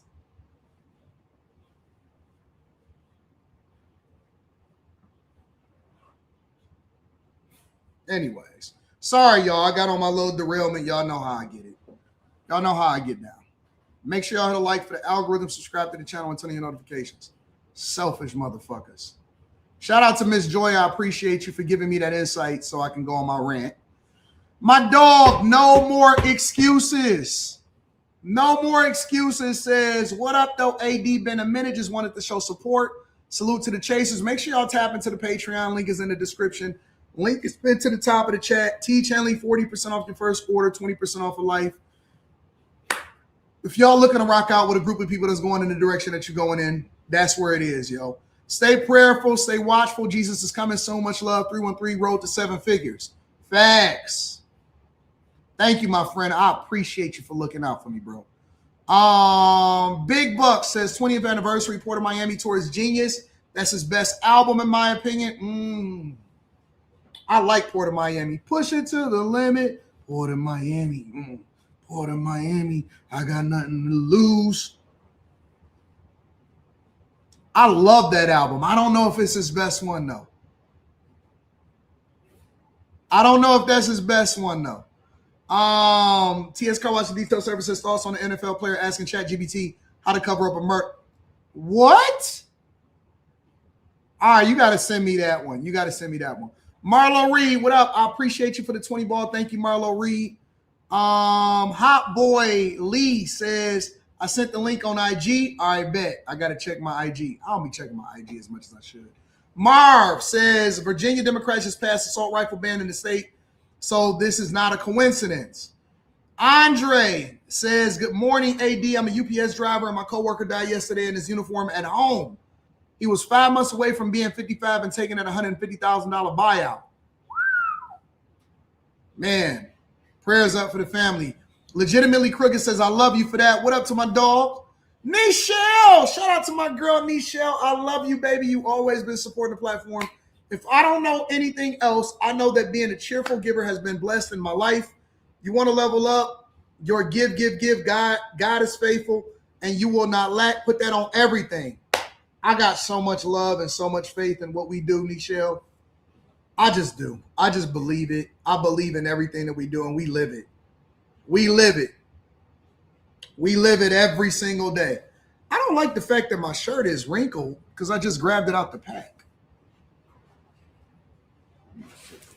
It's just less wrinkled. I have to start ironing my shirts. I thought that when you grab it straight out the pack, it's supposed to be not wrinkled. Is it wrinkled? Yeah, it's wrinkled. All right. I might have to start slapping the iron on these shirts when I grab them out the pack. You know what I'm saying? Got a bunch of black shirts. Got to keep black shirts on deck. I got to wash the shirts first. Y'all got to take care of me. All right. I just be grabbing them out the pack. I'll be like, yo, new shirt, let's get it. New shirt, let's get it. I'm going to continue to read Super Chat shortly. We got to get to what's happening in Iran. Begin with breaking news of a reported potential surprise attack targeting California. The FBI warning law enforcement agencies in the state that Iran allegedly aspired to launch drones along the West Coast. CBS News Bay Area's Katie Nielsen has a copy of that alert that went out to law enforcement. Katie, what does it say? Yeah, Liz, so we actually just got a copy of that maybe only about 30 minutes ago. This is the actual bulletin that went out to police departments across the state from the FBI. So if we were to take a look at what it actually says, it says the JRIC received the following unverified information from the Federal Bureau of Investigation. We recently acquired information that as of early February 2026, Iran allegedly aspired to conduct a surprise attack using unmanned aerial vehicles from an unidentified vessel off the coast of the United States homeland, specifically against unspecified targets in California, in the event that the U.S. conducted strikes against Iran. We have no additional information on the timing, method, target, or perpetrators of this alleged attack. For any questions, please contact your local FBI Joint Terrorism Task Force. So what's important to note here about this memo that went out is it says allegedly aspired. What does that mean? Where was this in the planning stages? These are questions we still don't have answers to. But we did reach out to the governor's office to try to get a statement from them as far as what they're doing to keep people in California safe. And what we did get back is that the Governor's Office of Emergency Services is actively working with state, local, and federal security officials to protect our communities. This bulletin is one of numerous security updates the state receives from federal partners daily and disseminates to local law enforcement and emergency responders. So what I think is so important that we understand about this is obviously this is incredibly concerning. Whenever we have this type of an alert go out saying that drones could be attacking targets in California, literally bringing warfare here to the United States. So understandable that everyone is very on edge, everyone is very concerned. But I think the most important thing that we need to look at right now is what does this actually mean? What was this based on? What intelligence was the FBI looking at? So again, going back to allegedly aspired, does that mean they were already in the active planning stages? Does that mean that there is an imminent threat? That's not. Why do they say allegedly?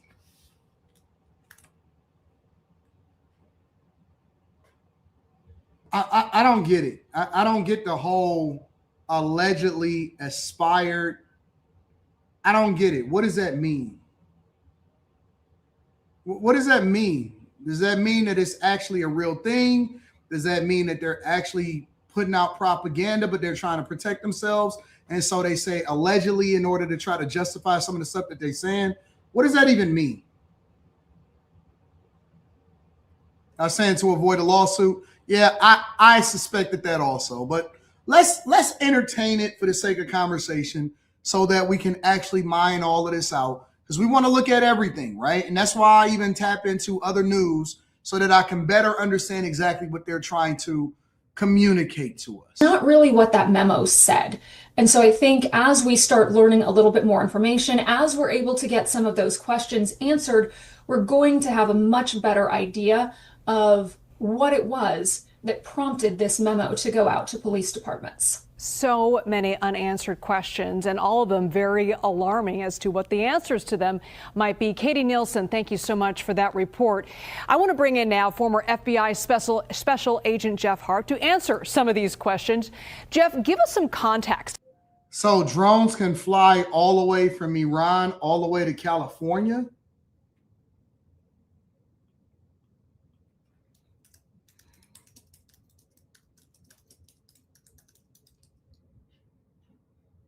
So you telling me that drones can fly 7,100 miles?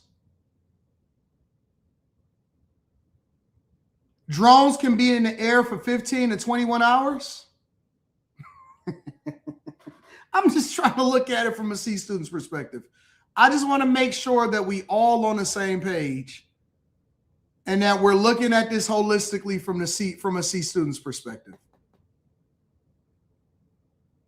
So at what point do we see this coming in the air and we say, oh man, first of all, let's try to figure out whether or not this is real, right? What?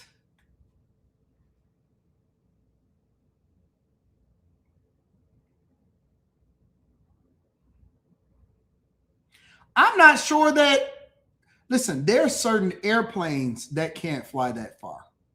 Most airplanes cannot fly as far as Iran, and you would have to make a stop somewhere in order to refuel, let alone a goddamn drone.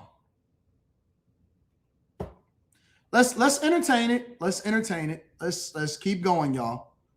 We don't want to spoil their parade. Take over. Hold on, I'm sorry. Warnings.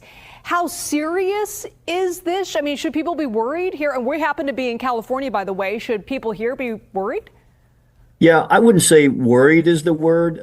You got to understand that post 9/11, there is a directive to communicate with all the different agencies out there. There's no longer any opportunity for law enforcement to hold things close to the vest. This stuff has to get pushed out. Now, one of the things, as I read through there, somebody said, you're not paying attention. They're talking about launching off the coast of California. Who the fuck's sitting on a drone, a military drone that's manufactured by Iran on the coast of California? I'm paying attention. Are you paying attention? Are you listening to what you're saying?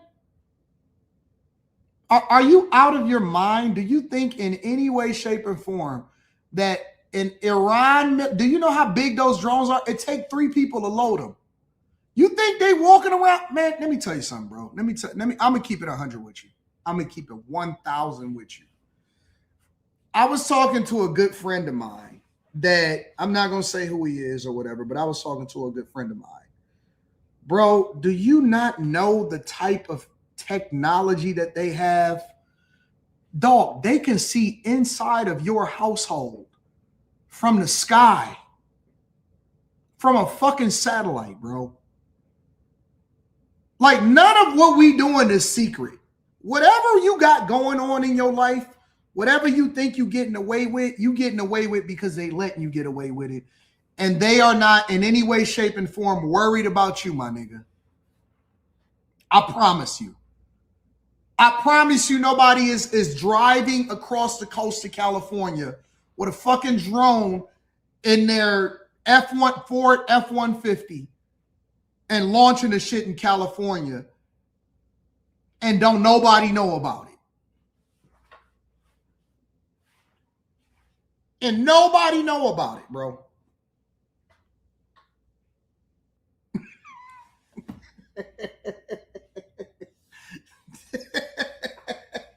We all interconnected.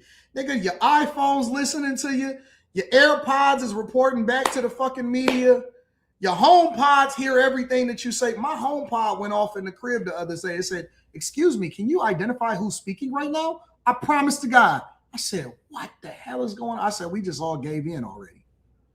The HomePod said, "Can you please identify who's speaking right now?" I never even answered. I never even woke it up. It just said, "Hey, who's speaking right now?"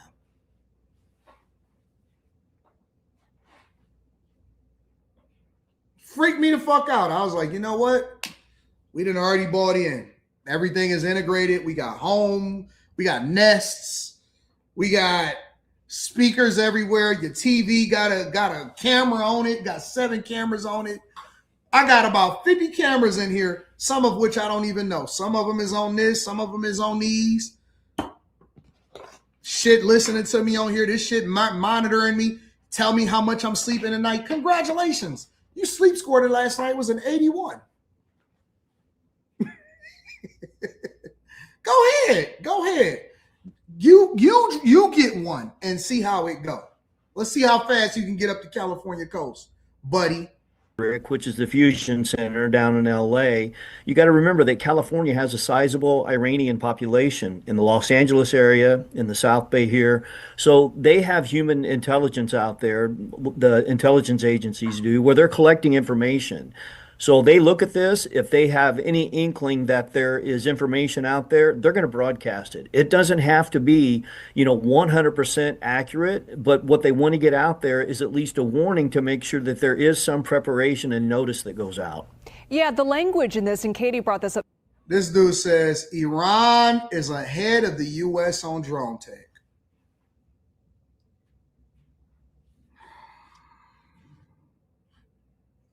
Jesus, Lord have mercy.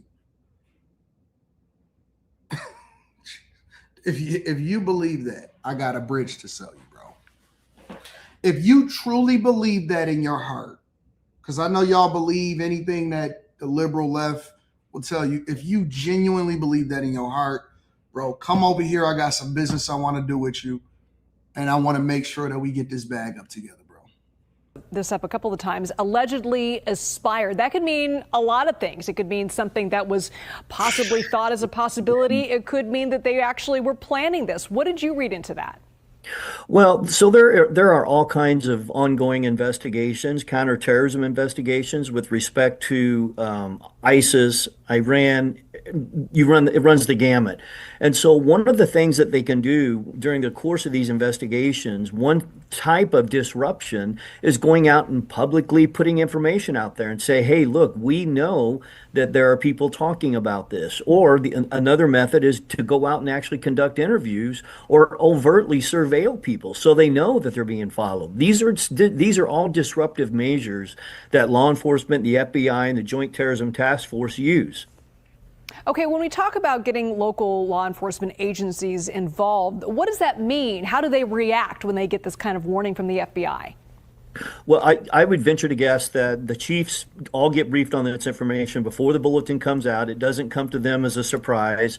Some of those officers sit on Joint Terrorism Task Force. That's the way they are by design, so that they can reach back into their departments and say, hey, look, this bulletin's going to be coming out, or we have this investigation going on within our AOR. So a lot of this is not going to be news to these guys, but they're going to at least be able to now bring this stuff to light to the public so they can share the information publicly. Make sure you guys hit a like for the algorithm, subscribe to the channel, and turn on your notifications.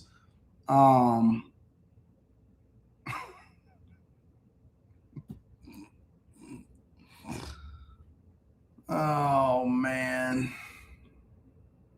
Coaching calls still happening. I never got my conference. Yeah, they happening. They're absolutely happening. We scheduling them now. I haven't forgotten about none of y'all. Joshua, shout out to my dog Joshua. I appreciate you. TS Car Washing Detail says, when everybody winning, that's the real flex. Facts. TS Car Washing Detail Service says, sent the NFL chat GBT to your email. All right, I'll look at it right after we get off this Iran stuff. Casual Germ says, let's not forget that the Imperial Japanese did bomb California in World War II. So, yes.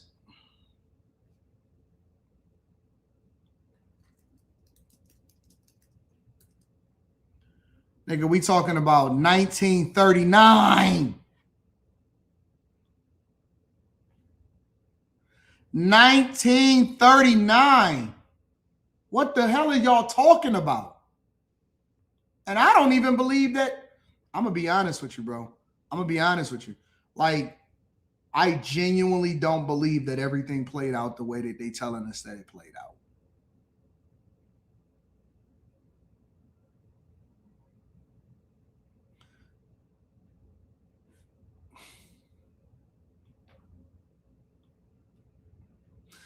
Corey Peterkin says, Grandma almost brought tears to my eyes. We got to take care of it. I got you, Phoenix. I got you, Phoenix. I got you. I don't want to talk about it too much here, but I got you. I know what you're talking about.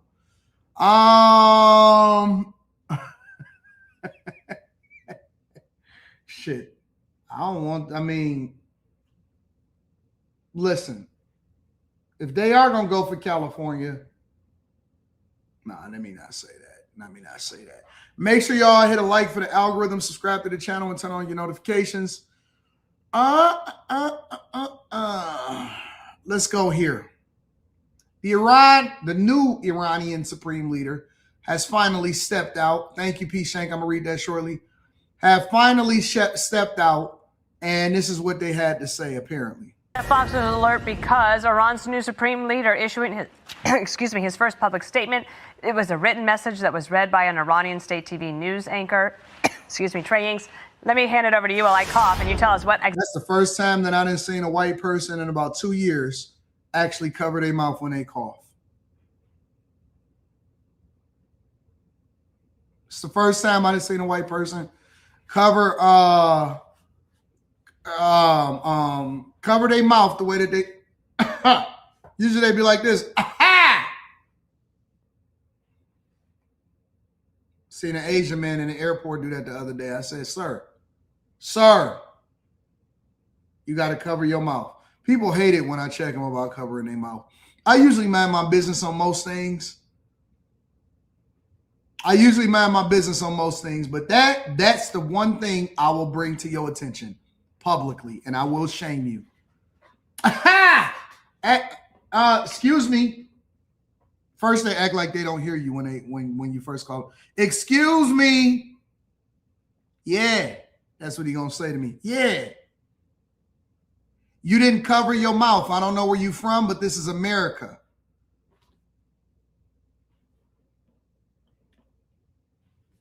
We don't want to breathe your germs, sir. You.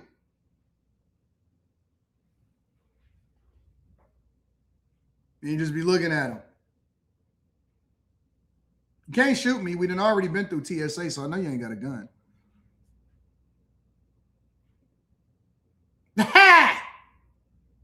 Excuse me. The first time that they do it, I make sure that I confirm it with the person that I'm traveling with. Hey, and I say it loud enough. Did they cover their mouth? Did they cover their mouth? Excuse me, sir. It's other people walking around you. Yeah, I did. Motherfucker, if you don't start covering your mouth, don't nobody want to get your little nasty tongue germs. That'll piss me off. That pissed me off. Or even worse. This is even worse.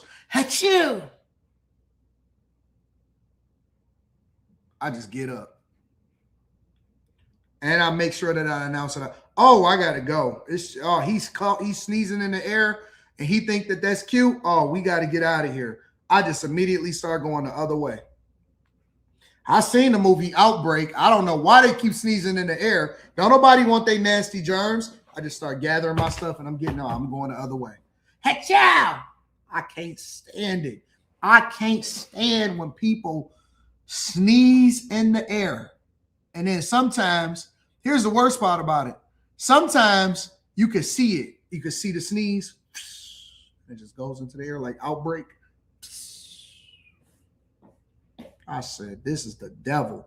You full of the devil. You such an evil motherfucker. I say that out loud. You an evil, nasty, funky thing. I bet you didn't brush your teeth this morning or you didn't wash your ass. And if you did wash your ass, you probably just let the soap run between your nasty, ugly, pink butt cheeks. Piss me off.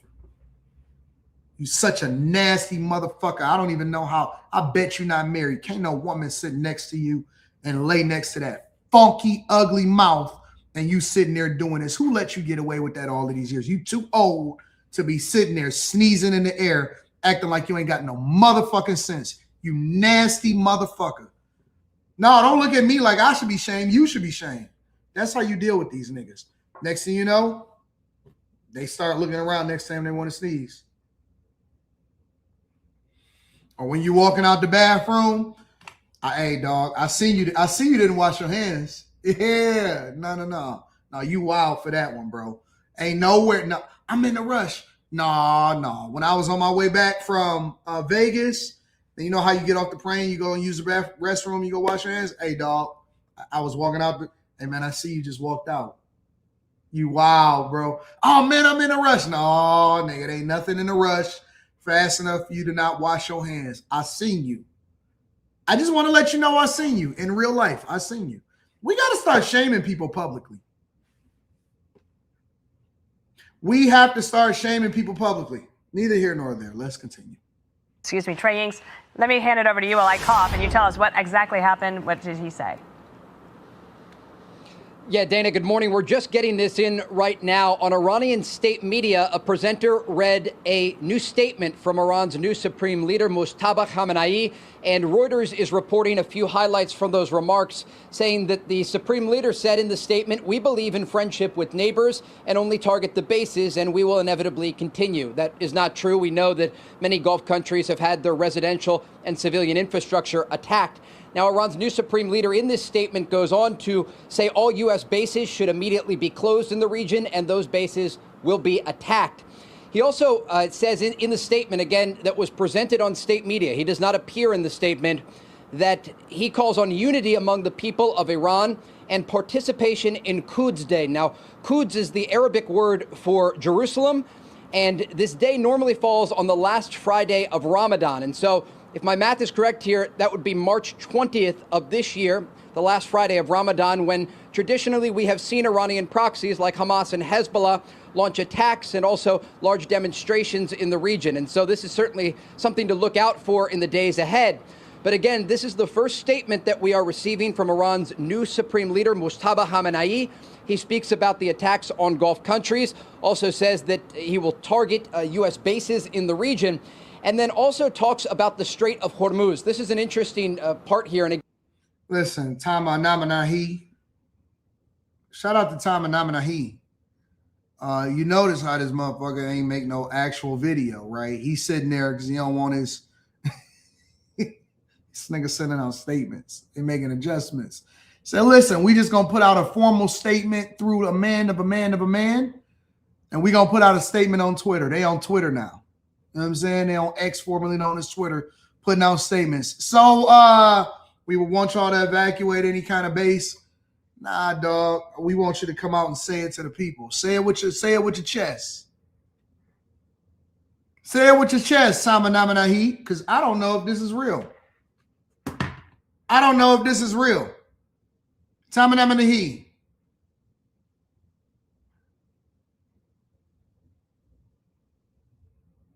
I don't know if this is real. I need to know if this is real. I want to see you on camera. Say it with your chest, big dog. No. Y'all talking about how Iran is built like that. They got it like that. They've been developing this technology for the last 4 to 7 years. They've been getting it in. Nah, show your face, Tamanahi. I don't want to listen to no motherfucker named Jabba the Hutt sitting there giving me a statement. No, talk to me like Trump do. Trump get on a Live stream. So start telling us about how many more. We blew up 51 of their ships. Now it's up to 51. Fucking listen to no Jabba the Hutt telling me what to do. Again, we are just getting these highlights. We don't negotiate with terrorists. That's the one thing about Bush that I liked. The only thing about Bush that I liked. Bush said, look, I don't care if you got weapons of mass destruction or you don't got weapons of mass destruction. To me, it looked like you got weapons of mass destruction, and we don't negotiate with terrorists. My man tried to throw a Yeezy sandal at Bush. He said, oh, we've been doing this. He said, we gonna make up that y'all got weapons of mass destruction, and we coming in there anyway. They said, where's Saddam Hussein at? Saddam Hussein was hiding in a sewer. They said they found Saddam in the sewer, and they just shot right on down there. Bush told me to come and get you, my nigga. Now, what you think that Jabba the Hutt gonna do? Because we way more advanced back when Bush was in office. Bush said, listen, we don't give a fuck about what nobody is saying and what nobody doing. If I say you got weapons of mass destruction, I don't care if y'all only got pans and rocks out there. You got weapons of mass destruction. No, this is not a debate. This is a statement. Do you got weapons of mass destruction? Oh, I wasn't asking you. That was a rhetorical question. Looks like you got weapons of mass destruction over there. Hey, go get that motherfucker. My father liked you. I don't like you, nigga. My father liked you, but I don't like you. My father was cool with you, but I don't fuck with you.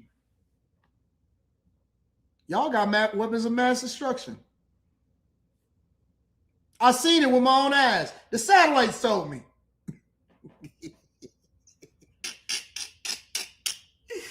From Reuters, watching state media in Iran, they're first coming out, of course, in Farsi. And Iran's news. Hold on, let me look at this one. It said, AD, you think we found nukes or not? Well, it depends. What did Trump say? It don't matter if it's, listen, that's what y'all don't understand. It don't matter if they got nukes or not. If Trump said that they was 2 weeks away from starting to develop nuclear capability, you got nuclear capability, we coming in and we coming to get your ass. Daddy is going, everybody going. Who else? Who else want to sit here and talk shit? Because see, they've been talking shit for the last 47 years. We've been patient. What'd I say?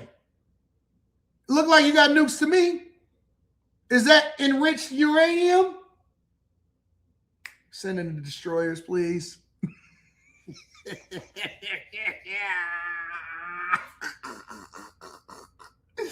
You look like you got a nuke to me. Look like you got weapons of mass destruction. We about to come over there with the likes of things that have never been seen before. Who else want to test this? Who else? You? Oh no, you tough. You a tough one. You tough. Look like it's weapons of mass destruction to me. Send in the bunker buster, please. Thank you. Pete, bunker buster, Iran, Tehran. Supreme Leader goes on to say the closure of the Strait of Hormuz should be continued as a tool to, quote, pressure the enemy. And so the rhetoric that we are hearing from Iran's new Supreme Leader is quite similar to his father's rhetoric. Remember, Iran's former Supreme Leader was taken out in the opening strikes of Operation Epic Fury when this war began. And in those opening strikes, Mujtaba Khamenei's wife, mother, and one son were also killed. Oh, again, the latest remarks, though, that news anchor. I'm sorry. From the Supreme. Shout out to Tamanamanahi. Listen, we not fucking around. Wife, mama, daddy, cousin, uncle, everybody got to go. New regime. Leader via state media, and we are quoting Reuters. And Trey, as you pointed out, Iran's new Supreme Leader said that Iran has, quote, warm relations with Gulf countries. I'm curious, how do you think those Gulf countries are going to react to hearing that, considering Iran is droning and missiling them every day? Yeah, I've been speaking with Gulf leadership and sources over the past 2 weeks, and I would not describe the current relations as warm between these two countries. Not only Qatar, but the UAE, Kuwait, and Bahrain have all come under Iranian ballistic missile and drone fire in recent days. And while the Iranians have attacked U.S. bases in the region, they have also attacked civilian infrastructure and energy infrastructure, including Omani energy infrastructure. We showed you those images earlier this hour of an oil storage facility in Oman burning as a result of an Iranian drone attack. And remember, Oman was the mediator in the negotiations that were taking place earlier this year, indirectly between the Americans and the Iranians. And we don't negotiate no more. Negotiation days is over. Y'all negotiated with Biden, Obama. Obama actually was gangster too. A lot of people don't know that. He just didn't. He sung his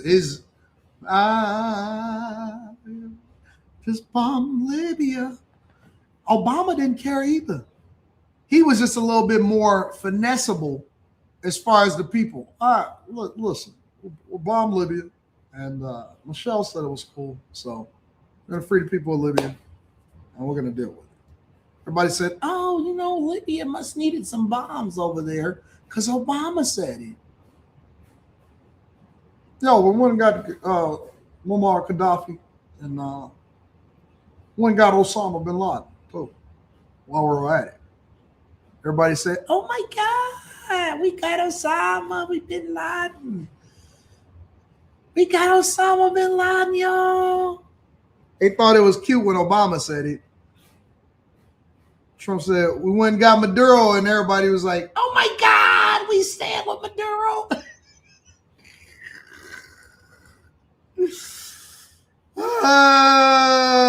Obama been throwing people under the bus, taking out countries, killing leaders, and everybody was cool with it.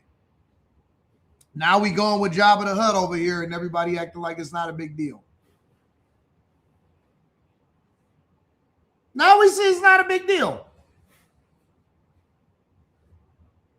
Obama was taking out whole lineages. Whole lineages was taking out everything and anybody that said anything about it. He just never announced it. Afterwards, it was already done. Then he'd talk about it. We went and got Osama, buried him at sea. What? I didn't know that we were still hunting for Osama bin Laden. Well, I wouldn't have got him. Wouldn't got him. Michelle said it was cool, so it was cool. And Michelle's over there taking the kids to violin practice, and I went and killed Osama bin Laden while the kids were at school today. Shit. Obama, you out here doing some damage. It's okay. Because I can sing. And I get black people the handshake. How about gay marriage? Make sure you guys hit a like for the algorithm, subscribe to the channel, and turn on your notifications. Let me see what's happening now here in these streets. What up, P. Shank says, good morning. Anton Daniels in the Millionaire Morning Show. What's up, P. Shank? When bomb Libya and then gave y'all gay marriage and you thanked them for it. Bad Habit says, AD bringing psychological warfare to airports. Sneezing out in the open. Casual Germ says, there actually was a dude named Jabba the Hutt orchestrating attacks on U.S. forces from his bed like a Call of Duty game. He's been deleted. Life of Tariq says, you are so funny when it comes to videos on voting, especially when you pretend to be the other guy. Can I make funny clips about it on TikTok? Y'all can do whatever. Listen, if you want to take the stuff and put it on TikTok, I never tell nobody no. Only thing I tell people to do is don't pretend to be me and try to finesse people to try to on WhatsApp or some dumb shit. Clip up all you want, my friend. Eric TV says Obama took out American citizens. They said nothing. That's a fact. That's a fact. What else we got going on in the streets today?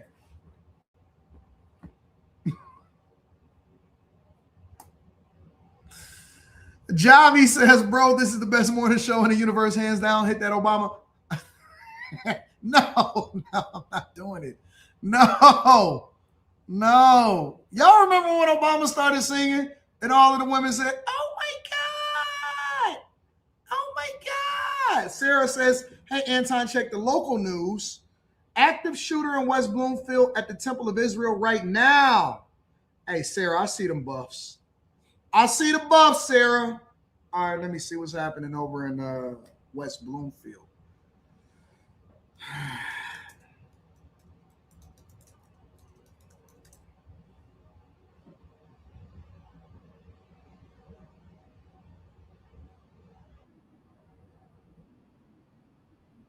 I know where that's at.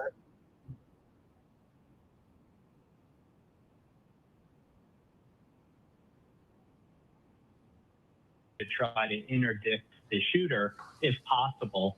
It really depends on the situation or whether the shooter is continuing to shoot. That looked like I hate to cut you off and jump in here, but we're looking at pictures and it looked like an armored vehicle as well as emergency Long Lake vehicles Road going in. I can or add that to the conversation as you talk about what's that happening. ain't Maple. Is that Maple? Certainly. And so just depending on the threat, and we, from the videos and from what we know, we don't know enough about the threat to really opine on it. That would suggest whether there is additional layering, whether, how fast SWAT. What is White Lake Police doing out there? What is the risk? Cannot be completed Civilians and innocents, please consult your directory and call again from an active shooter, or after operating. Local news be fucking up. This is a move in recording. and take that shooter down because that is the number one goal. Eric, if you can hold on for a second, you're still with us. We can still hear you. We're just having some technical difficulties as we try to clean up our audio line so we can hear what you're saying. We're talking about the armored vehicle. We kind of lost you a little bit there. Maybe you could go back and you talk about how different agencies have different protocols. Eric, are you still there with us? Please go on. Yep, I'm still here. Local law enforcement will usually be first on the scene. They might ask for assistance. Number one concern for law enforcement and any of the agencies who might be on the scene, and I can't tell you who is there or why, guys, we just don't know enough, is to protect lives and to safeguard those who could be innocent caught in the crossfire of an active shooter.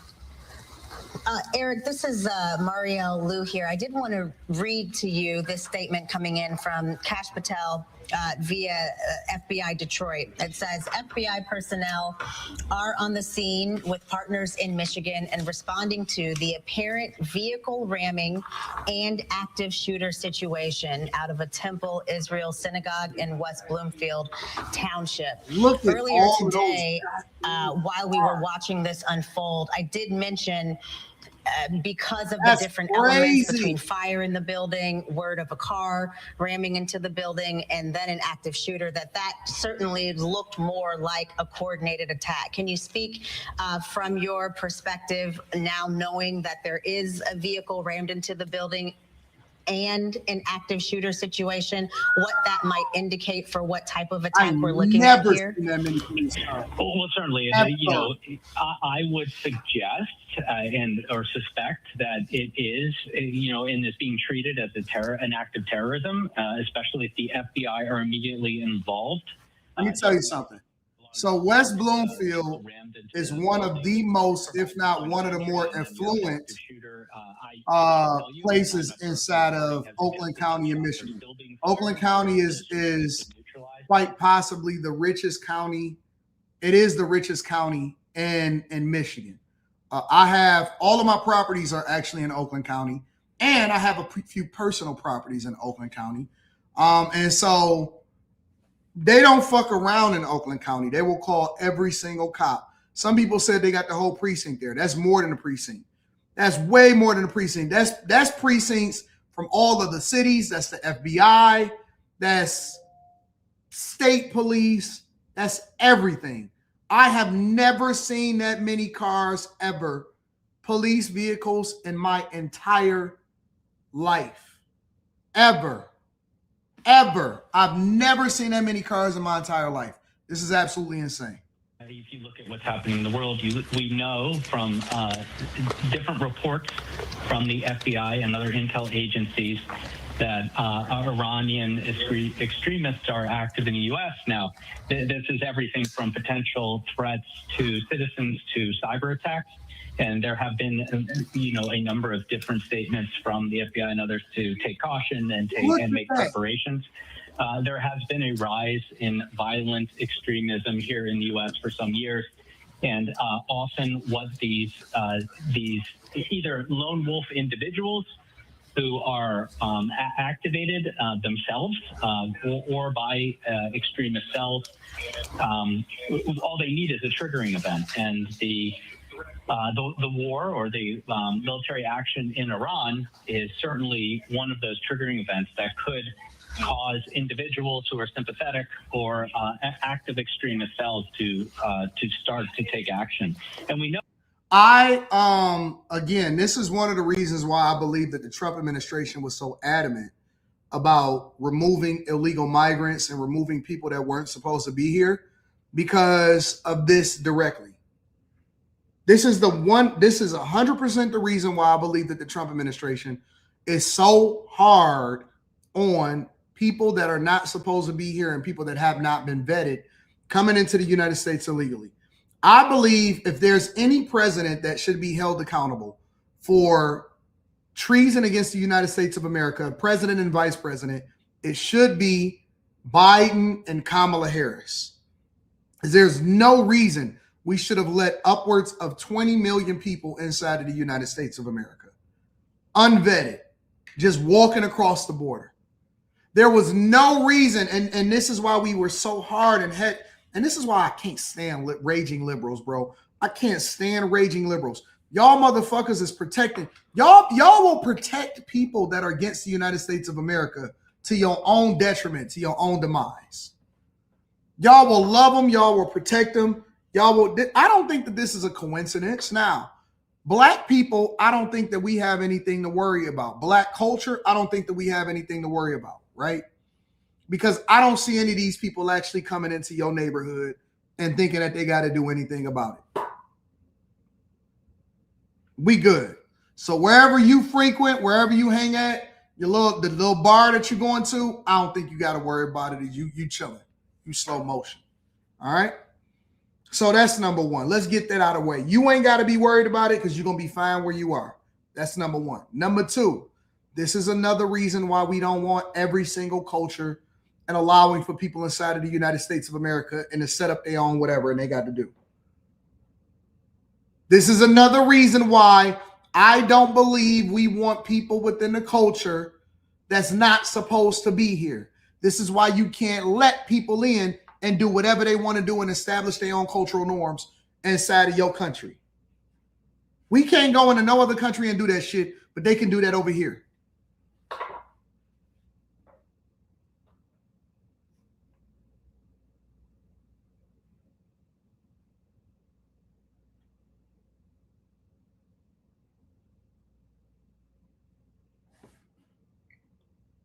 I blame Sleepy Joe. Rise to be what is the cause of this? Well, part of it is the internet and social media. It's very easy now to find people. Somebody said I'll be in those spots. Boy, you don't be at no temple at Israeli temple inside of West Bloomfield. Get the hell out of here, bro. The only time that y'all ever go to any of these places is if y'all want to go and play basketball at the courts that they got out there. Y'all don't be hanging out at no Israeli mosque and temple out in West Bloomfield. Bullshit. I'm not going for it. No, you don't. And we saw this. We've seen this a number of different times. From radical extremists who throw homemade bombs into crowds to shootings at churches and schools. And so a lot of it is because of how online we all are, and how we can find people who think like we do online, even if those people are the worst of the worst. Here at Fox 2, we've made a commitment to not share the names of people who participate in mass shootings or try to create violence and panic in our communities. Do you find that notoriety is what some of these people are chasing, or is it just about the violence and hate? No, I think that your policy is wise. I have the same policy in a weekly newsletter that I produce. I don't ever say the names of these people. Part of what can activate someone is that narcissism and hubris, that pride, that want to be famous. We see that a lot in the people, the unhinged. Again, I believe that we need to take a more aggressive stance when it comes to this illegal shit that's happening inside of the United States of America. Anybody that's not supposed to be here got to go. Anybody that's not supposed to be here got to go. I don't care where you're from. I don't care if you're from Austria. I don't care if you're from the UK, mine. I don't care if you're from Africa. I don't care if you're from Somalia. I don't care if you're from China. I don't care if you're from Korea. I don't care if you're from Japan. I don't care if you're Dalsum and you're from USSR. I don't care if you're Zangief. I don't care who you are. You need to go home if you are not legally inside of the United States of America. I believe that everybody needs to go home. If you are over here illegally, you need to go home. Go home, man. Time to go home. Time to go home. Time to go home. Somebody said USSR collapsed in 1991. Bro, you don't remember Street Fighter? Damn, are y'all that young and where y'all don't even catch the jokes? Where you would start the game, and you would be able to pick the map, and the map would say USSR. If you pick Zangief, y'all never experienced that in life? Oh, your childhood is so deprived. If you never played Street Fighter and you picked the map and it said USSR, and you are absolutely deprived in your childhood.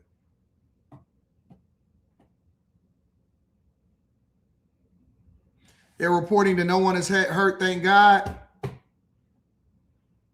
I'm going to keep it 100 with you. I'm going to let them do their job, but I'm not necessarily focused on what's happening in all of those situations. Again, right down the street, Man is sitting over there with a switch. Man got a switch right over in south side of Chicago. Man sitting on a switch and he's selling dope on a porch and he looking out for his ops. I would love to see this type of response in the hood. I'm not tripping. Man and them is slow. They keep on walking up and down the street. I'm trying to figure out what the fuck this nigga got in his pocket. Junebug and them, correct. So I'm going to let them do their job. I trust that the United States of America know what they're doing. And I'm going to focus on what we got going on right here in the city of Detroit. All right? It's serial killers walking around every day. We ain't showed up for them niggas.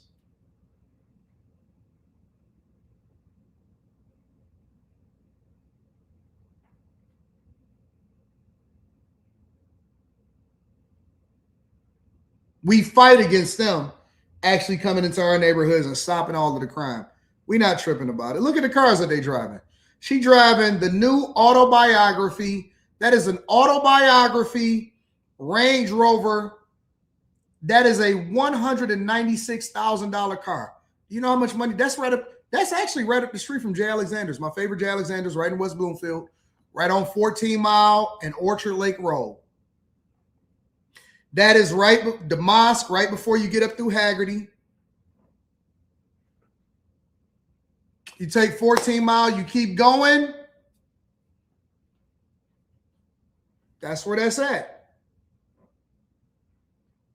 You going up Northwest, I know. Go up Northwestern Highway. You do the little turnaround, but instead of going right on Orchard Lake Road so that you can either go past J. Alexander's, Maple, all of those streets to where you get all the way down to Pontiac Trail. You take Pontiac Trail. You can either go all the way down to the Walmart. It's some of the biggest houses in Michigan on Pontiac Trail, or you can take Old Orchard Trail and go through all of the crime-free community.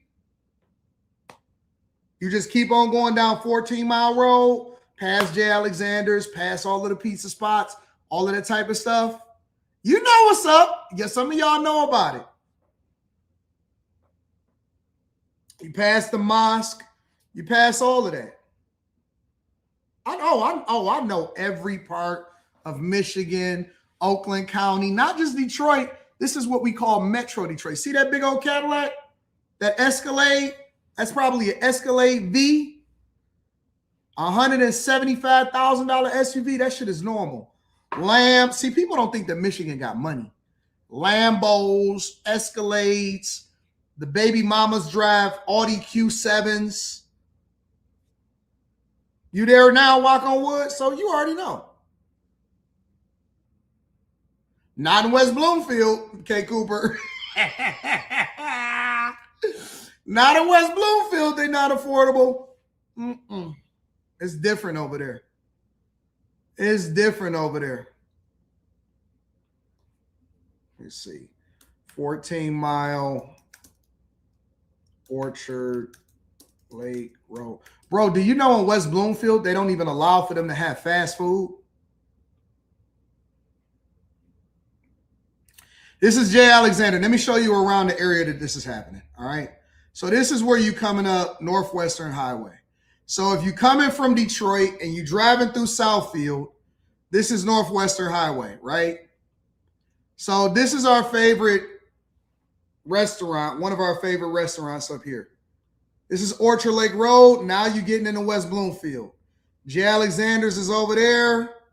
This is where all of the money is. They got a new Tesla dealership that they just built over here. This is where the money resides. See these new buildings and all of this shit? All of this is brand new.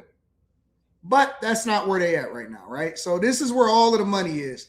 Panera Bread, dermatology. This is where all of the Chaldean women and the white women like to get their shit done. You're going to pass J. Alexander's. J. Alexander's is right in there. But instead of going down Orchard Lake Road, you keep going this way. And this is where the money resides down here. You're going down 14 Mile. See all of that? Gonna start seeing the mosques. See this nice sunny drive. And you keep going. And this is where the money is, down here. It's where all of the police hanging out. 14 Mile Farmington Road. You start seeing all of the dermatology places. Just keep on going past the turnarounds. Keep on going past the turnarounds. No, we don't want to go in the gas station. We're going to go to the turnarounds. You start seeing the white picket fences sectioning off all of the beautiful homes down these nice neighborhoods. Keep on going. Keep on going.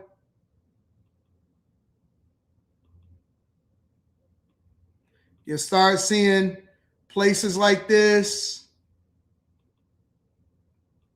Turn down some of these streets where the Timbers edge is.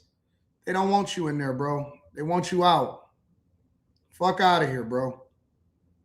Nice manicured big homes where people been living for a long time. You gotta go. You gotta go, big dog. You gotta go.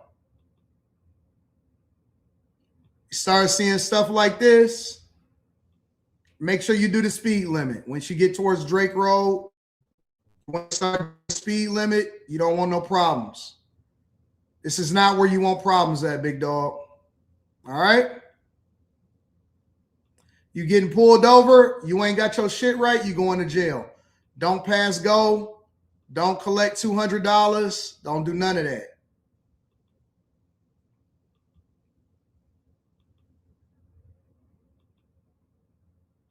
These are the streets that they're hanging out at. This is the streets where they got all of the police at. See all of that? All of these nice minivans.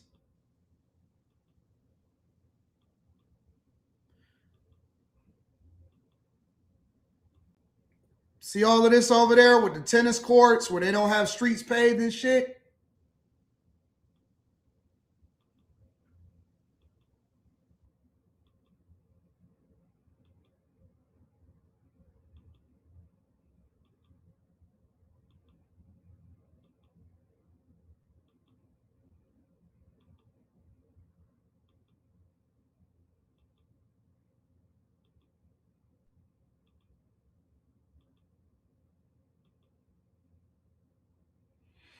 And you get up to Haggerty, you might be safer around here. I got the Panera Bread over there.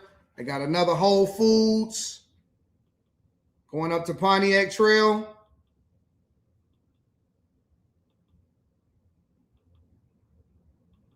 This is the Home Depot where I used to stock overnight over here. Ah, yeah. Fuck around over here if you want to. Nope. Not playing no games.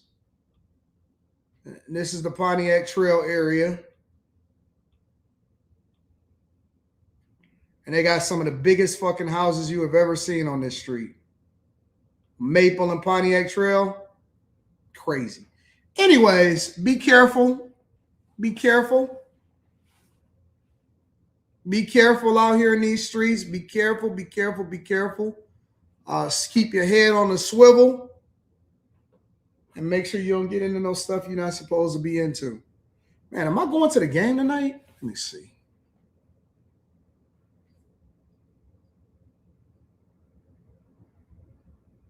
I ain't been to a Pistons game in a while. What are they playing? Philadelphia?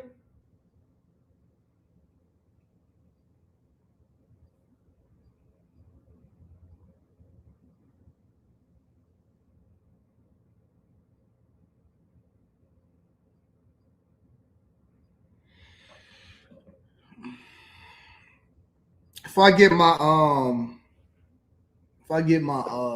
work done, I might go to the game tonight and see what's happening.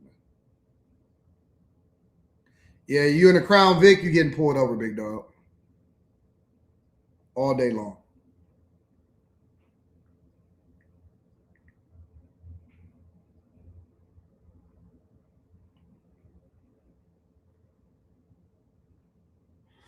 I might go. Might hit the game. We'll see what happens. So, see if I can get my work done. I don't really want to see Memphis. Think I might sell these tickets.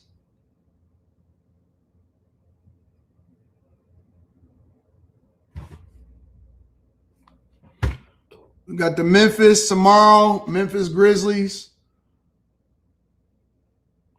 on 3-1-3 day. And then you got the 76ers tonight. And then you got, Golden State. Lakers. I actually have 4 tickets to the Lakers. As crazy as that sounds. I got 4 courtside tickets to the Lakers. See that? VIP FF row 1. Might take my daughter to this one. We got row 1, and then right behind it 2 and 2. That's gonna be a popping fucking game.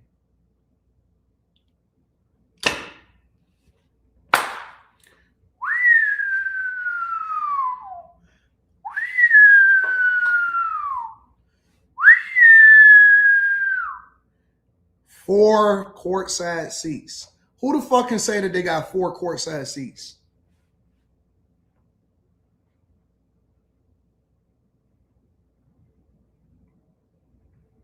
Who can say they got 4 courtside seats?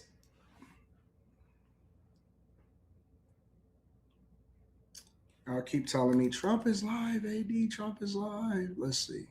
Let's see what he got to say.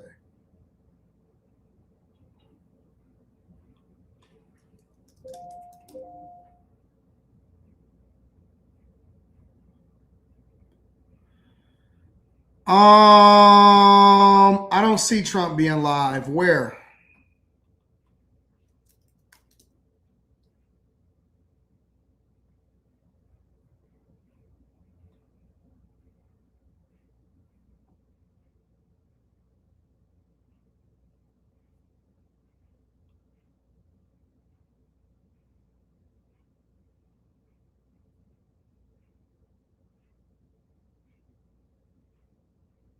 I don't see Trump being live.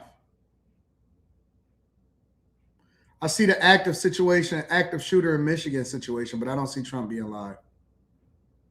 Let me look at the White House.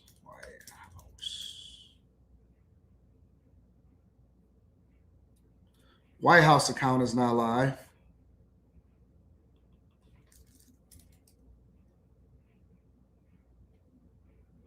CNN is not live. Fox News is not live.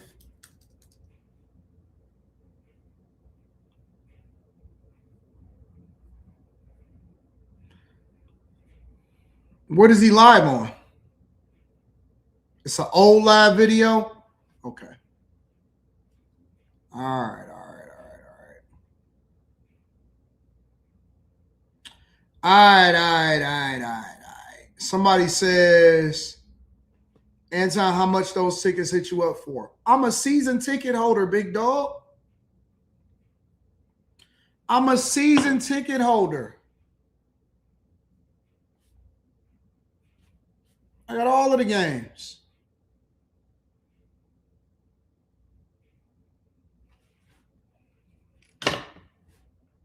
I need to not be a season ticket holder because I don't even be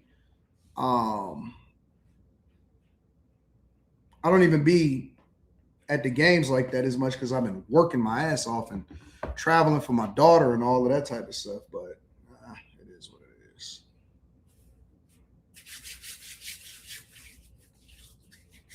I'm a season ticket holder. For the season tickets, like 110. 110K. Pistons.com. Let me see what's going on. Tickets. I understand tickets.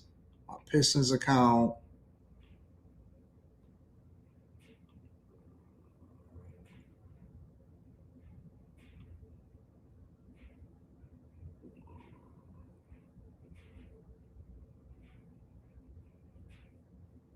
Sign in.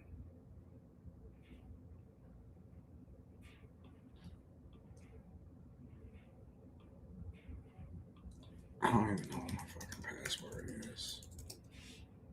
I need to sign in with a pass key.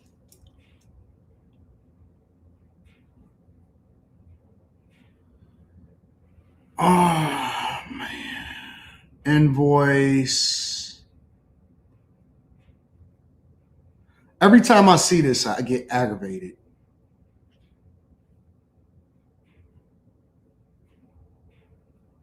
Every time I see this, I get aggravated. So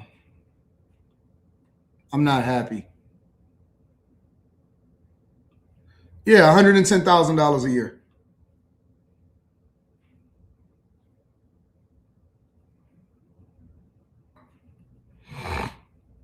It's $110,000 a year. So.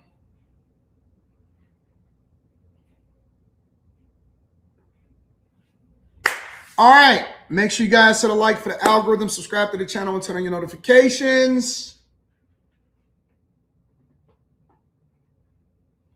Teach Hanley, 40% off your first order, 20% off for life. $110,000 a year for two seats. Actually, it's 110 for the seats behind me. Okay, so it's 110 for row 2, 155 for row 1. 110 for row 2, 155 for row 1. That's the general idea. All right. When am I bringing the bike out? When it warm up all the way and the weather, it's got to be above 80 in order for me to bring the bike out.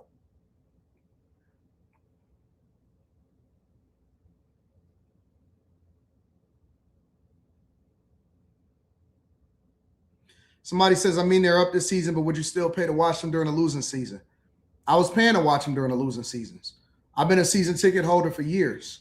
So I've been paying for a long time. So I've been spending a lot of money. Probably done spent $1 million on Pistons tickets. Anyways, I love y'all. I appreciate y'all. Let me read some of these super chats. Sarah says, hey, Anton. Oh, yeah, you did that one. Thank you, Sarah. I appreciate you, baby girl. The GOAT says 2024, you kept repeating no new wars. America needs to focus. America, you said it so much during the campaign. I have to ask, what happened to that? This is not a war. This is a operation. This is not a war. In order for you to have a war, you have to get Congress approval because Congress controls the purse strings. So this is not a war. Slow Money says, AD, this is an unrelated topic, but I know you know battle rap. Are you related to Marv 1? No, I'm not related to Marv 1, but Marv 1 is that's the dog. I actually ran into Charlie Clips the other day, and so we exchanged phone numbers and we kicked it. But I ran into Charlie Clips the other day. Shout out to Charlie Clips, bro. All right. Let me make sure I ain't got nothing else that I need to address real quick. I don't want to forget nobody. I want to say shout out to Brandon Nicholson. I'm taking him now. So if you send in an email to me, I'll take it now. Courtney Egger is in the building. Shout out to Courtney Egger. Salute. Appreciate you, Courtney Egger. We getting it in. Shout out to Marv 1, bro. Shout out to Clips. Shout out to all of the battle rappers. I heard that Hitman Holla got a new podcast with Breakbeat Media. Somebody said, why you stopping the show? Because we over 3 hours. I got to do some work. So just in case I decide I want to go to the game tonight. All right. I love y'all. I appreciate y'all. I'm going to holler at y'all later. Peace. Am I going to deep dive on conspiracies? Oh, all right. So let me address this last question. Brandon Burke says, AD, you're going to do a deep dive on your conspiracies. So I have a conspiracy show that is coming out. Molly, maybe Slimmy, maybe Miss Sanchez. So they going to have their own show, their own offshoot to specifically speak towards the things that I would think is a conspiracy. They are going to deep dive and they going to have their own their own thing for that. So it's going to be popping. It's going to be popping. After hours is tonight. That's correct. Make sure y'all tap into the Patreon. Link is in the description as well as pinned to the top of the chat. I love y'all. I appreciate y'all. We out. Peace. It's going to be a good show too.